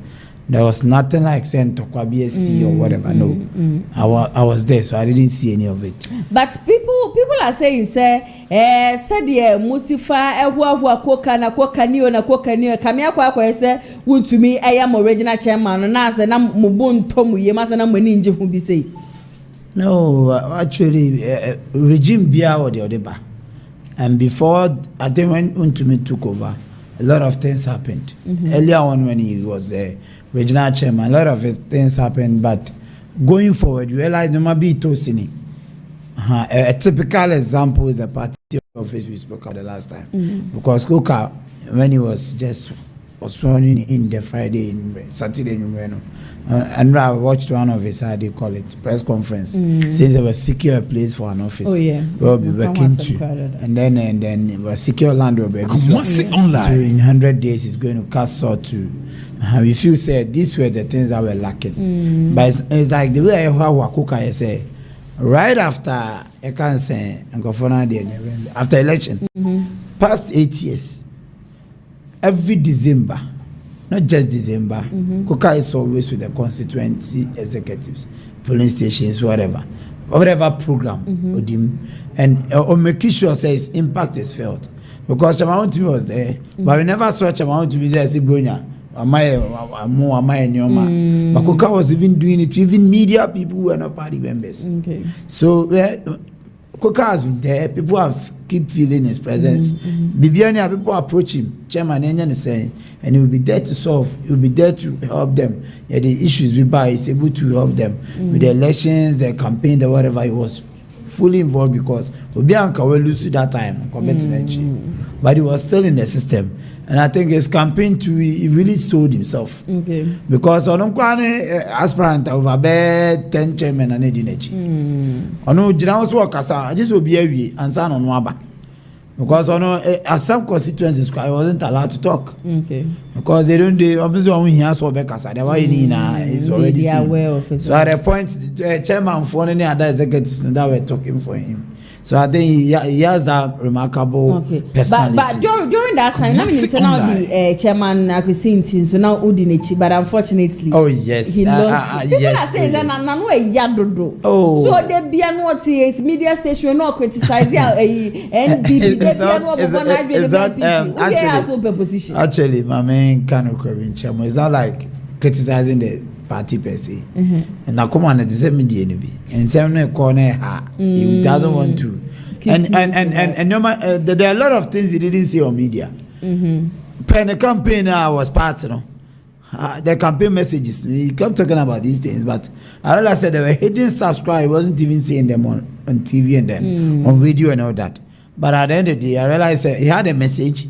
But the case is, if you say party for NCC through Chairman to me, because we was expected to say party for no would enjoy, because we had power then. Because at the point that every money is allocated to party for Amma. But at the end of the day, he didn't say certain things on media. But Chairman Gositi had a good message. He was of the view say, party they do need rebuilding. Rebuilding we should go to Nkwasiye. He was of the view say villages now. We are lacking the base over there. So I think that was one of his messages. So we should go down to them, go down to the market people, beg them. No problem, and we should go back there. But I hope so. No. I think yesterday he was at a meeting with Koka and the other executives. He was there. Me the same boss, me I'm here the personal assistant. So I've been speaking to him day in there. But then looking at his messages, no man what they ban. The only problem he had was with Chamaun to me because they were campaigning against him, saying a whole lot on his TV and all that against him. But it's part of elections, part of it. Definitely we will see no be a winning, but then he did his best to be part of the aspirants, and we thought constituency almost all the 47. But then one pen and one pen and Antwerp and if just such a east, I think. But Mama Kaina, I think they voted. So better luck next time to Chairman Christine. I've always said they say, oh, sending in the sources, Uncle Phone. Yeah, Ghana, yes, Uncle Phone, your politics, man. obi entimi mesisi obi a e wo man mu on the election no I mean fa kwenye sumbo elections committee na baso okay it Asobaire I think she was the chairperson from the national oya de onye Eric Ofosu na in fact fantastic job I must say everything was on some point sure. Because about the time they were supposed to start it's not just the time organization tag view okra people having special guests them raha but you know a constituency executive I want to aba to okoha you know that food were provided water a whole lot of things went on. And in fact, it was a fantastic. Job. So far, more election. I said they did last Monday. Can say it looks like you people rewarded loyalty. Oh yes. For the first time, everybody didn't look at money. I'm telling you. For the first time, they didn't look at money. Because they do your money. But still, I'm fine because it doesn't need to go that way. But congratulations to Chairman. I don't know who congratulations to him. Danny Mami Brown Chain. As a member of the base movement, I know said definitely a year NPP for election a call any idea you know would a chika cra. How do you see it? Oh no crane me said the million a kasana or kind say when a year election for the first time or one share will be a wood tresika kessie name Momashi will be a was some petino me fancy cooker. No, me can say nipa na contest and then you can say contest HM Kufu. Yes. Next and could giant or turn baby because cook you beer.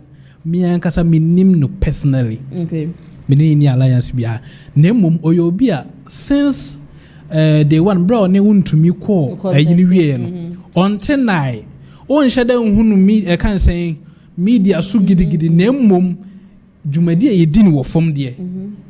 Or your best. Obi a wo e kan say o NDC mood I can say nipa oboabo mu no obo ha kakra no wabo ha kakra sai nipa no we very very dangerous and I can say we dey aseda na ye de be mo say omo adi omo djuma no omo akono pepepe mu I think say senka mre bi atwa mu no mu ye ne se yanka hoye ne sa enema bi e ko so ebre atwa mu no nka ma ebre be ho asem na wo me kan yewura Ken Mone Bawumia mo time no during the senka o mo reward nipa wasum party nipa no kremu pa na nye jandam na nema bi eno mo ye ya nka me nyin senka sabre nka party mu ye jo nka the base movement kwa nka momma the base eno de ye ntimi nka senka ye ma na emu se ade anyame ahyehyɛ ato ho de na kan sen wahyehyɛ ato ho no nti omudwumadi omudi ye de omudi ne french me na mame mo panyin ba ko MPP abaso pa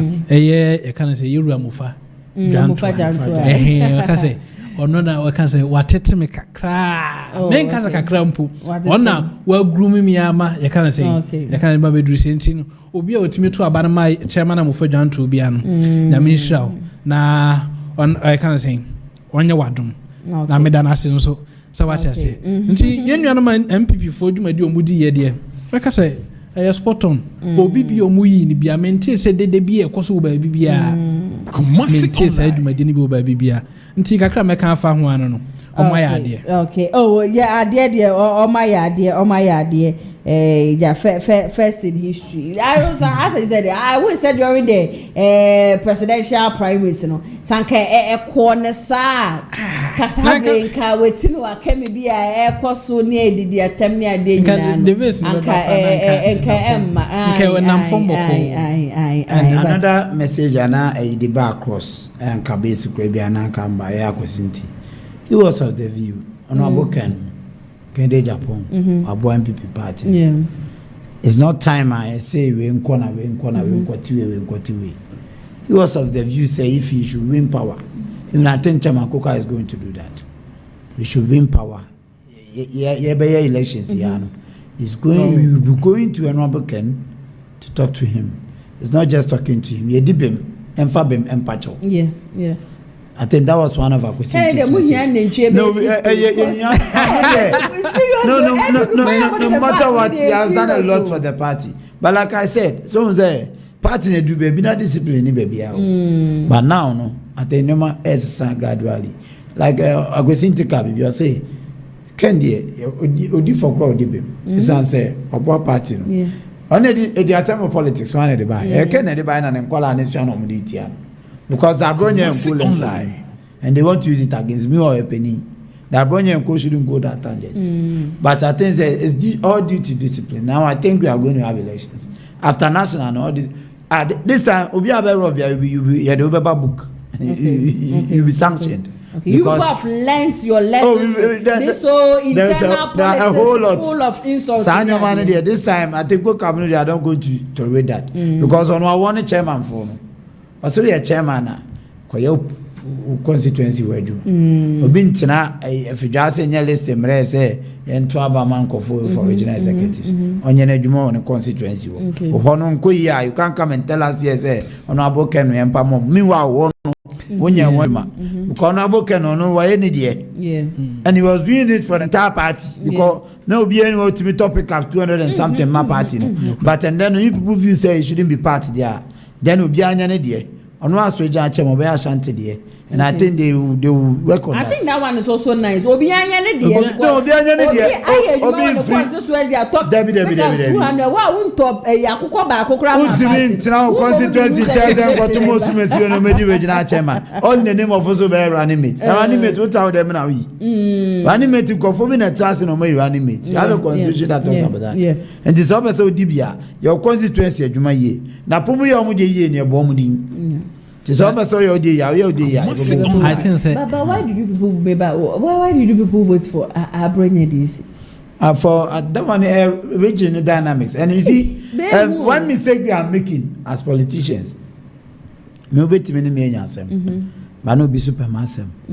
Honorable Ken Kofo Brekan asem. But whatever they talk about him, I defend him. I don't know him personally. But I read about him. Maintenance 92 that can buy. There was a picture I saw on a Safuma from one code they were in US or something.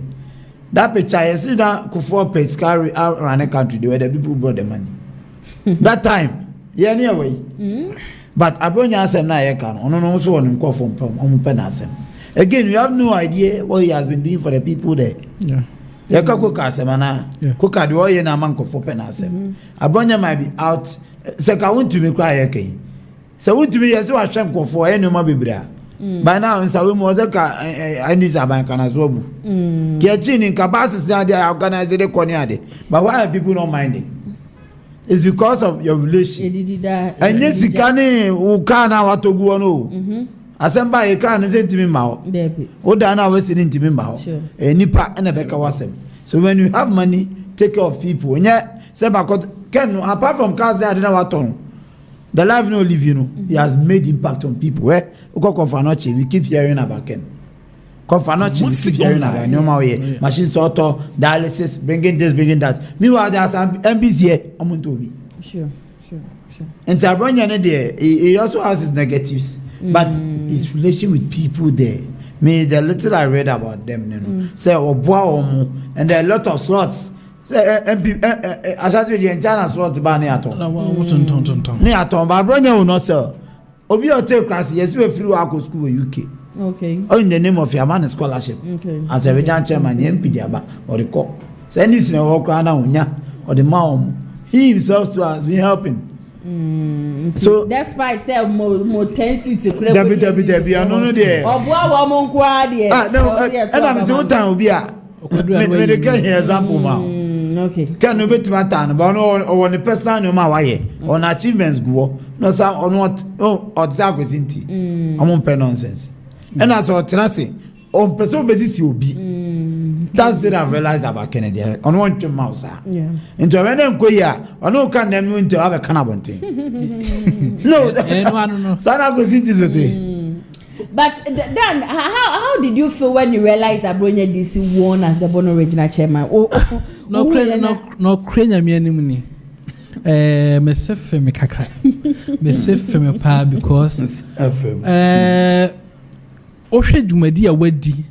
Our mind and some near air course or fan on na a kind of saying, Yemia Moxan could Jina Mutuaba at the man and I know Queen many.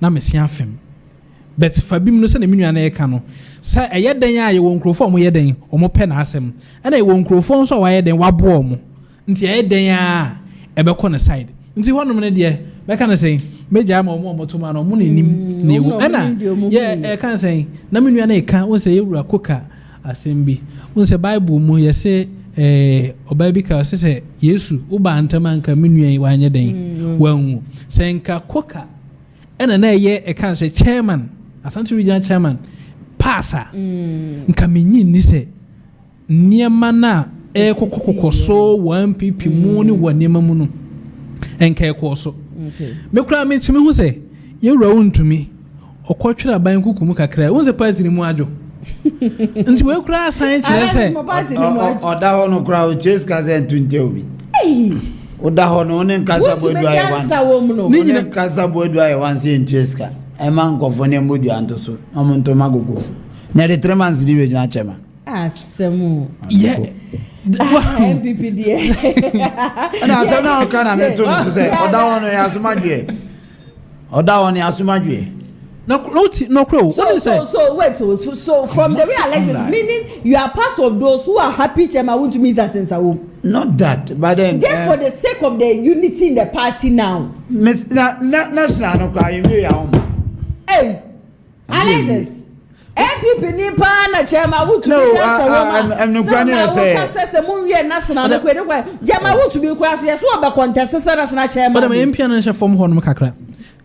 Alexis want to be see as who oba national me oba national chairman and no adan but Jelman want to be contest MC some Alexis say ke there Jelman how can he contest no how can he contest tell me they say we ex convict Ghana no in our records no ex convict when is out na akra betra radio krakasa TV krakasa but say at least no it was political prison madam yes okay provided never provided and that Ejoma say you know acquitted and discharged ye ni na free so on one gazonya the piece of by TV ka be contest there one person say more than say you akwema to be by they should tickle themselves and laugh amunu no nsre I didn't know they see the social media and kasa.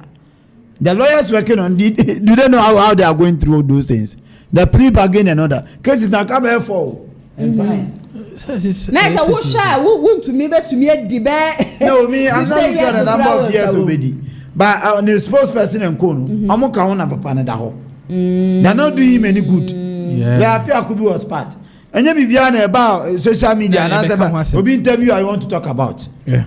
Mrasem yet nimra. Sure. And you don't come sit here talk as if say a court no offer the scene on nature then you. Nipa I say at prison emfa forms man wangaza. Nipi na ngaza. Aye. I say emfa forms man to contest for national. Na on Na bibi ni pasa. Elite party no, Prempeh College ni no on the certificate ni meche then you okroma. NC. Hey. Nice, and I want to be here. I shan't regional chairman. Krana Mompo. But now, the regional chairman, you couldn't convey a single regional meeting, events, executive meeting. I want to be here regional chairman for 2 term meeting. I want to be the single meeting. By the end of the day, no, the PA for Andy and Nancy Amuna. When the regional executive, the original organizer, or Nandi Muna organizing programs. Then Santima Kokano, go for any abra go for a bussy. I don't know we are okay now. The region has come. And Coca by then way. Coca, you will see and start a class of no so. Share or class will be every single morning. Every Sunday be a call. I tell pan on the coffee because you come home before 2016. We need a few. Shenchen Bachuman and Edomia, the tough force. The tough force. I was sitting at a point told Chamaun to me, say, Maza, young fuck boys will Munkwabuchi, Amuna boy Amayaba party. Let's give them visa to travel outside. You when this is our boys need Mama NDC. Yeah. They are working for NDC now. I didn't see. But it's like their party, no loyalty, no. They say no, gradually be back. Because 2016 to 2024 no for ye adwuma na nado na nkasa ne ye adwuma ba nimpa ba ko mienu bi di ne din na amana nko yi ama no na dua be na do anye covid e ka roads and na do ye no kromo roads but say yes communicator sika kwa na akodi obi ono hijack me ra ko bon de ro ene MPP nsamwo obi a wotumi dansa wo ma wonu tumi e release funds say mo fan kwoto adanfentia koka dia ni abodi atoso na koka no ono me say we wini kwa na yankopon ni wo asofo na we ti omo so no we wini kwa yankopon ni wo now I was privy to as any view am ko bi me on the team so I'm part of the koka team was be koka every Sunday near the atoso team we mo kwa na mo kwa na I calculate the number of people record fuel and record buses or record or kwa pick up na no magwechi yakoba bia o say be didi oni fie virtually every Sunday so I say 6 months e ka say no abo me so we na yankopon ni o na so no ko ni no se koka me se we wini abana na me hu say yankopon na eso no me kran ka me kwa so biem no because every single Sunday won okwa so we oni asofo ne ka say we say monji we bomu ade no de am wo mu aside the collection members edi na chi beto asatima ko ka ye damage control ni na ma MPP Ashanti region ogusu kwa ye onwe yo se owini ye ya wa visit Council of Patrons one wani enkokra for no founding fathers that tells you say reconciliation or eba omo mu lose election aspirants he met them yesterday yeah obi a onyo o se me na ma ba nto nka ma ba but I see he wants unity. Achom said they all have the potentials. They should all come on board. Now, as a tobacco can hear Kokofu. When they lose Kokofu, they lose one and goes on Kosani uncle. So humility. That tells you the leader we have now. Humility. Or sad donipa. Or say, and you're finny we tell you about my back. You am saying to a message in terms of Naboken on the corner. Watch this. Yes, honorable Kana Muchini say MP before so say one more call one new cook a quarter one man not just the base for Mujin. Chedo Muntimin channel. Chedo Muntimin channel. All those make us if you want to buy the moon, Chedo Muntimin channel. But as somebody can say, cook a dear, now or you beer. Even ni picture crab or who's a man or burying it. Margin no nipa ni gina kana say wa na nipa no so wo me kan say we gina bono so what I say me nim the reason why ntia yewra kokofu oba so ba be contest because wo me kra me ten form say or pe kana say running mate running mate general secretary mani ba me ho so an wo twasi na say what nti unim na mi nhunu nipa na o contest because no so o contest o come na mi nhunu nti on first time mi nhunu say o ye indecisive and no kre first time nhunu say koka that was na mi sika mi ko oboase mi nhunu na person no ade amfa yi indeed no kre all those mi butu bantuma but amfa yi because koka no kre nyame ni so say ne no kwan san ko bia contest koka kra wa oh and no there uni minchwa no untumi asem obai ode check e bra na untumi enyankwa onyankwo onkwotwera ban kukum no na nniema tesen wo party no mo na nniema e hatuotu we kubo we na we abo we na ode hwe mra oda kan se odansa wo mu na wo gina home no o resi abebo ode hwe saa mre we no party no mutisen na evidence chekra mo constituency election e course wuntumi nyankonsa wo mu no nipa omo ko select no a wo win that constituency election ba bonte be ka say they will not vote again butene JFK ba say they have to go and vote because they will not vote again wuntumi ko trensa wo mu no wo de America ba ye say the okan ye bia wo sere wo bi obi afanche na ni ade because they realize say oni power bio yes nipa bonne because wuntumi make certain mistakes national sanction na national said it be that to abama wo akoyeso national said it no dem rabai no say ye ehun hihye ye ko na say ha no album na nko yi let's call both parties let's sit solve the whole issue then we vote so mpene uko ya to aba na uko anu akoso am in batman go honom no kra eka eno ka asem say e kan say sabre no na mra nya adwuma wom no amanyoku a omode mra ya adwuma na wo timi tena wo region eka say obi mu akwakoto aba ya omo akwakoto aba oba ntema omode e kan say so bolo box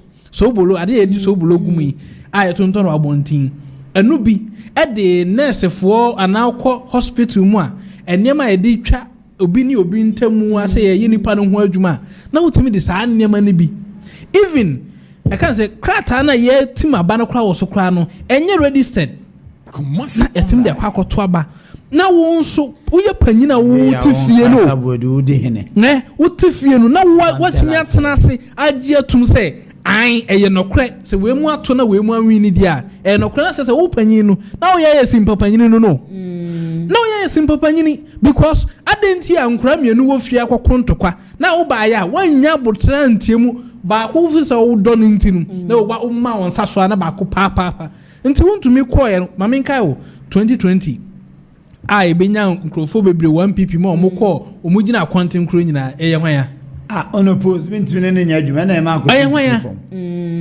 mentimi ne nya adwuma na e ma ko form ene ma party no lusu massive vote awa Santi region abra bi nsida nti se ewura wontumi akotwera ba nkokum dia na oje na home dia Mami bia phone lines no Fantum 0550623377 NPP amanyoko election a wo mo call Saturday no wo bibi ekafa ho a obetumi afre abaso na onso wo de wadwenche aba betu dwa 0550623377 na mane sada kasafoni na sinto ba so afre eba jumedie ne so a obetumi afre member be free Germany aba mo wo temazesi o me dem din echi o mo trying live. Oh, okay. Me sure ne aseda ne o ma me ne Auntie Mary they are watching on Mike they are watching that dance on my live. Yeah. But yensha Poyando lose election. Na me die me the pass Poyando because enya me the say ne energy wa say no because the way no dey e can say communicate adwuma na ekono na ye ayo ye can say mechanism na ye jovial and niema bi because say don't you see said that is a style of communication. Oh, I understand but even when NPP was in government sana Poyano ankasa wakasa na bisa say abe no be wini da na ye ni papa mu no no go wini bibi wini bibi obi na man position akọ wini bibi na me kan sa rule na e de man na ye ni papa communication director anya ni papa mu it was Dennis Kwakwa even commander Dennis Kwakwa the winning current national regional organizer. He was the communication director. He was the one who even brought me to the communication. Okay, mama, mo holding on na men call ahomane. So good afternoon. We didn't baby akase free. Good afternoon, Anaya. Kingsley Neon. Yo, akaba. Nati say nana. Na me adome hu yo na nso e. Yo, na so na me tia o panit for na. Mojo. One say Kwaka Baya no afre na say NPP for youth no. And some of NPP for be adwin sorry to say adwin be ebe fie.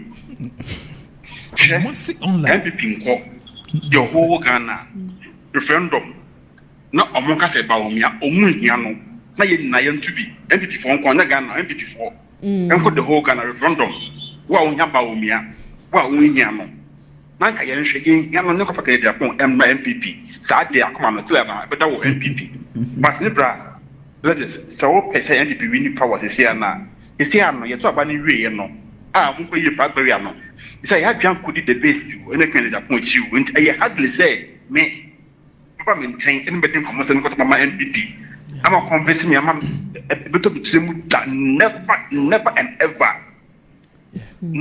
ever you cannot convince me to go and vote for NPP with Bawumia.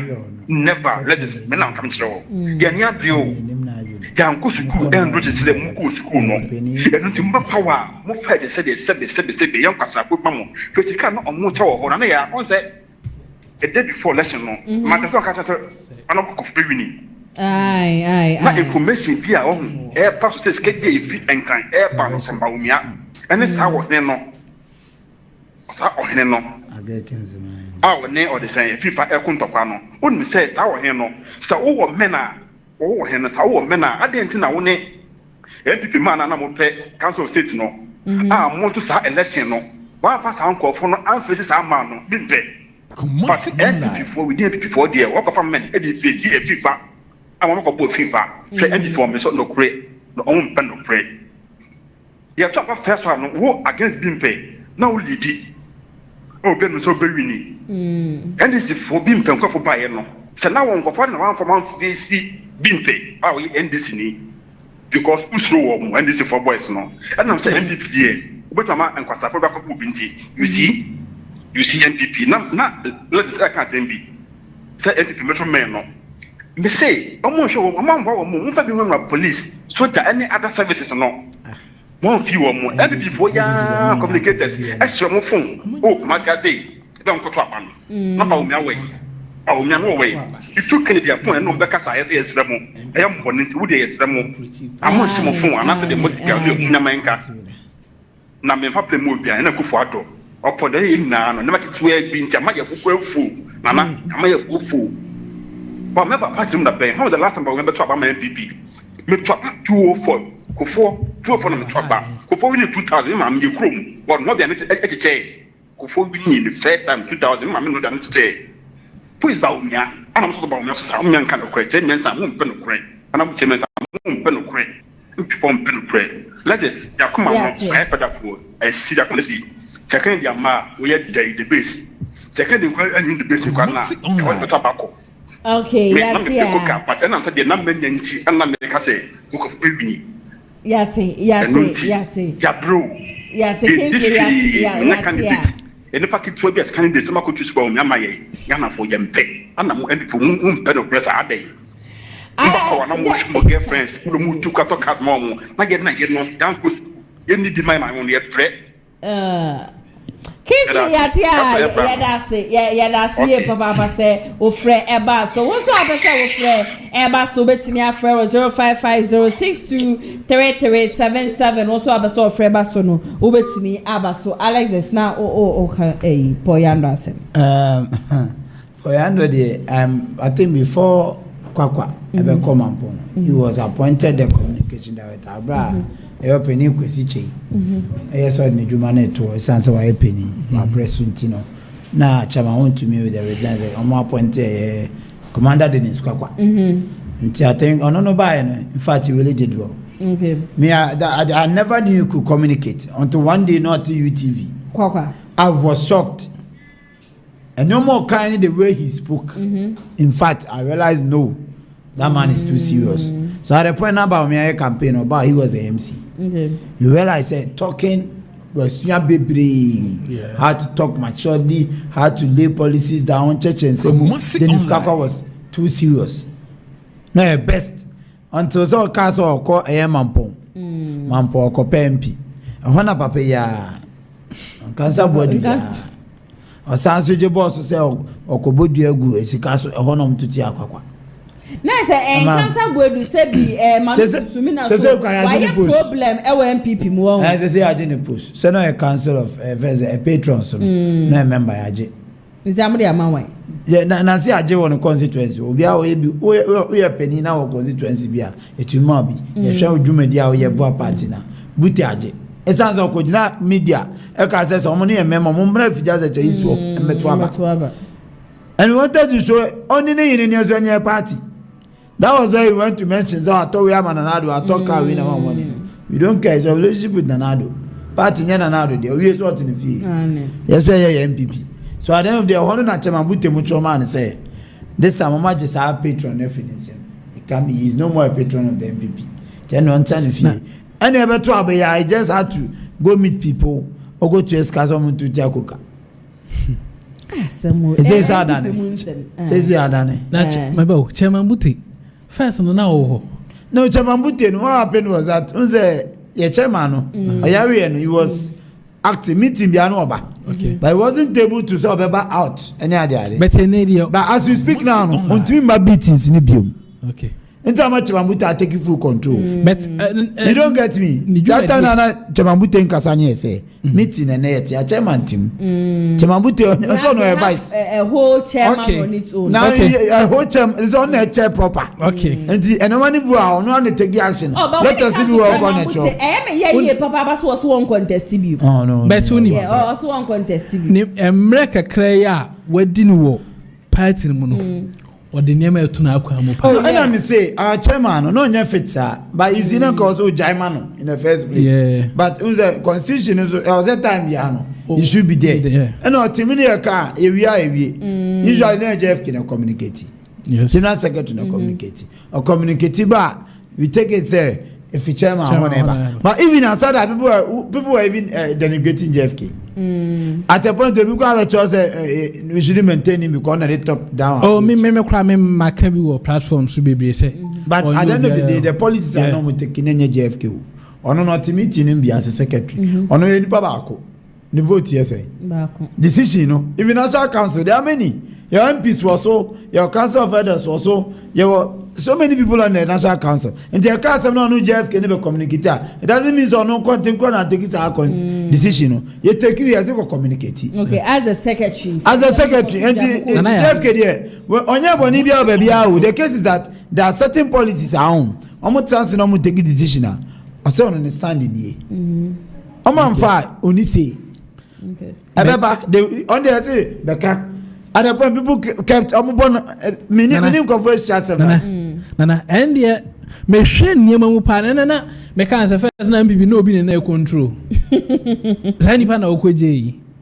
Because me share the Nema air smooth, and I can say this week here, I said Monday or so, JFK bar, can I say Lawson. But me share the Dimi and how we see Kasana. I think the nani power now could be a fair number. I mentioned where it started. It started from when we did amendments in the constitution. Okay. Because before the election, when I say party, no, the leader in Nama Flagbearer. And how do the Flagbearer didn't do as good as a party. Yes. Because and the money be as a flag bearer for the new patriotic party. Because he was the leader of the party. There are certain decisions here. No, I'm talking from the party level. He's in government. No, I'm not even. I'm talking about in the party, no. Imagine, sir, Adema Alan Free. Sir, special voting was it necessary? No. But even quiet, I said, you know, all regions. But Flagbearer Wampene, because he's the leader of the party. And I said, me fine. And so this are the and crying. So I'm crying and the issues by Alan Freeman. Yeah, me too. I said the kind of free, and then this. But say ko allow me to ni baby okay, assume beba. But one of the who's no say I change constitution, no leader of the party, Avama party chairman. The party will continue to suffer. You change free hono, be chairman no. Is a chairman in your bute in act. And bute to is making sure the JFK you very simple. Very simple. Because chairman na no farm. Oh, there no make. But bute no say no or making sure that be better than Akwem.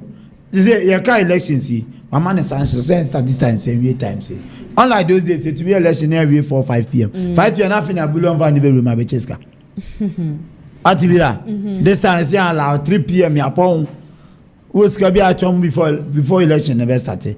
Because any time I do 3, 4, 5 p.m. Then you later come tell us, say, Afenyo be this guy, Babeche, Abebu Diabe Meska, say, Juina Kotomawi. There be said you man this time. We are looking at people who can really work in the party. We are not looking at so Biabe Chase Cantino, Kotomano. Now, party is as a secretary, mom there. No. Done a lot for the first time, go for this guy to ATM for the first time. Obia this guy. Now, Kokovu Chasen. I don't win. Still, you are trying. That house is Ashanti regional. We won't change this.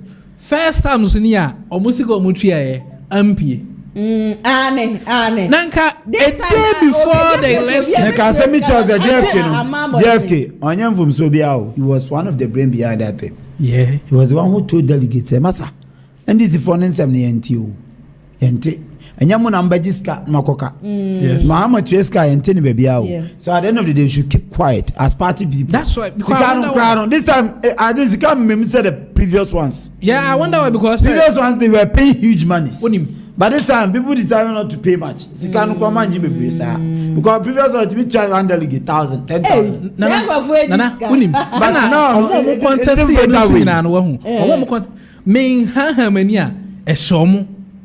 But everyone was say for the first time in MPP history, Omako election, nke day before the election, no, nanka enamwiem. Now we be Chelsea, for the first time. Okay. Well, for the first time, I'm going to say, Obiante near Koye, a woman cassa or Mukoye na Hankasa home for the first time. Oh, my homework. Oh, more correct your money, my ye. But say about 2028 in India, and India. Yes, we are coming like a kind. Yeah, we are coming. Poyando, Mamma Fear is events. Mamma Bo and call for Bioma winning election and call for Paye Francis Adamako Francois, doctor. Oh, in fact, I was really impressed with him becoming the secretary of the party in Ashanti region. I Kingsley was treated. KBK on a swabom, the only lawyer in the executives. The only lawyer. Oh, in fact, on a tsunami, I congratulate him, Madame Elena Mensa, on also near treasurer, on also was one of my candidates. And then, Commander Denis Kwakwa. In fact, he has been consistent from youth organizer, Wababidu communication, still he has come to serve the region again. Wasamba, they say, Oguzubedi organizer, no Quene Wayajuma, Mekosabana Basso, Maboya Keskino Pokuso Abaso. No Quene, he has served diligently. While communicating with Kasama party now, I think it's time the doctorate now when I bring in on family no my policies to be. Yes, the last one last word. Santaman Coca. One time, Santaman Coca on the Mabona Basso. Okay. No Quene before then the Xmas Nina no share, no the Abedi Chairman. I was into my boss on shedding and yet will be on a collection of winning. Minim send you there or Nepal, Nimsa Santaman Coca. I'm besting Bonabasso, a man baby. I'm a net to make the Juma, I'm a party. No. I mean, Kakakrabi, Yura Aquasinti. Nijuma Diana no D, say, or Bashi MPP or Bashi MP or Bashi Wuntumino. Only say, no one now Bash name. Nurse said, never be an S or Moody tree, now won't to me the tree. Because, or Quatangel FM, Eka say, won't to me promise say, MPP for, so ba, obesi party office were heading. Amom. No, or Casse. I didn't see or Modia Yinima on one own ye. And never be an any day your party no can was him. Until Sana no sick or sick Casa or sick cannons and idea. No cranny me room for so be home because of your pet on a book can a same piano. What that hat no woman say. Side Medina Coswa, no cream will be a quasi boy. So what I said, to be a boo because I hope say Obeka was him. Until or more money in a certain mechanic, chairman of Buffa, John to a Brekum Chelsea, the bankruller, Mechiano, Mechana, on unit two, while boy Juma, indeed. Okay, it was yeah, better mama journey your life in I see ye papa, mama, my drink share by any idea in answer no. Trade up when Yankopo Asia Markins, who comments baby, who will be unfortunately, and bread no enya aye be anessa. One and there, many more etroche and como a Bernard KG Alexis, Wakasa the new patriotic party, Sasso and Daniel Mensa Dodo na friend about the day, one also ekasa ye Eddie. The base movement in Chubako Biswada Roma and I'm to me Eddie Jumedi ever so moment patrol Ope Lantra to Ope Tacoma top V8 near Diana Ata Ubetimi Ababe Piemu Ewa Danis Garage na Wababe Joka baby I will be an Wama Casino one more at it to say who prizes no Edda Boko and Casakas no should yet Yapo where you free should direct engineer that cast in Yamusono Eya Papa Kabia will part to Biano one will be our showroom location near Kumasi Asokwa wamoni TI Amas na edi inhweni Mondays akosi Saturdays inano dia showroom no me bie dia to honom dia ma obibiara obibia betumi a walk in 0550623377 and number obetumi Alfred Danis Garage in Penny for Eddie Esiso police bound for so asaba se ajase na metumi any shoulder jmedie no aba show mo won show wo sisi ya wo kotodwe wa aposho mo amosa sabro show sha se atuto ya weda mu onyu de bia na aba obeda obebo nsa no ansa no watumi ada ane wona te kakra na wo complain ye me na ye me yo me joint ye me ya ko pharmaceutical shop na se chemist shop bia ko na kwaje o police bound ne fa massage o kama na pens ni nyina no entumi entutum frɛ owudie mu enkomo a mopa ne dudu etu so no monkopie mu Missy Herbal Center Mrom Kumase enkwache de 0244582993 ene number obetumi afrɛ wo mo so esi so Mamida production team ne nyina se nsɛm ahodro a eba won kata ne nyina hana 80 bi de besom ye camera ene MCR nso de eyade akyese kwadwo yeboa ena afe adjosapoma wo mo sanwe ejuma ena echegu ye executive producer eye Mr Daniel yeboa meso ametire dwem ene dwumede ye besom mo medin ene nana ya se wanyame ya adoma echina exactly 2 p.m. ekosi 4 p.m. ye besan so edi ehia e wo showdown dwumede so for now ne de makra mo stay safe.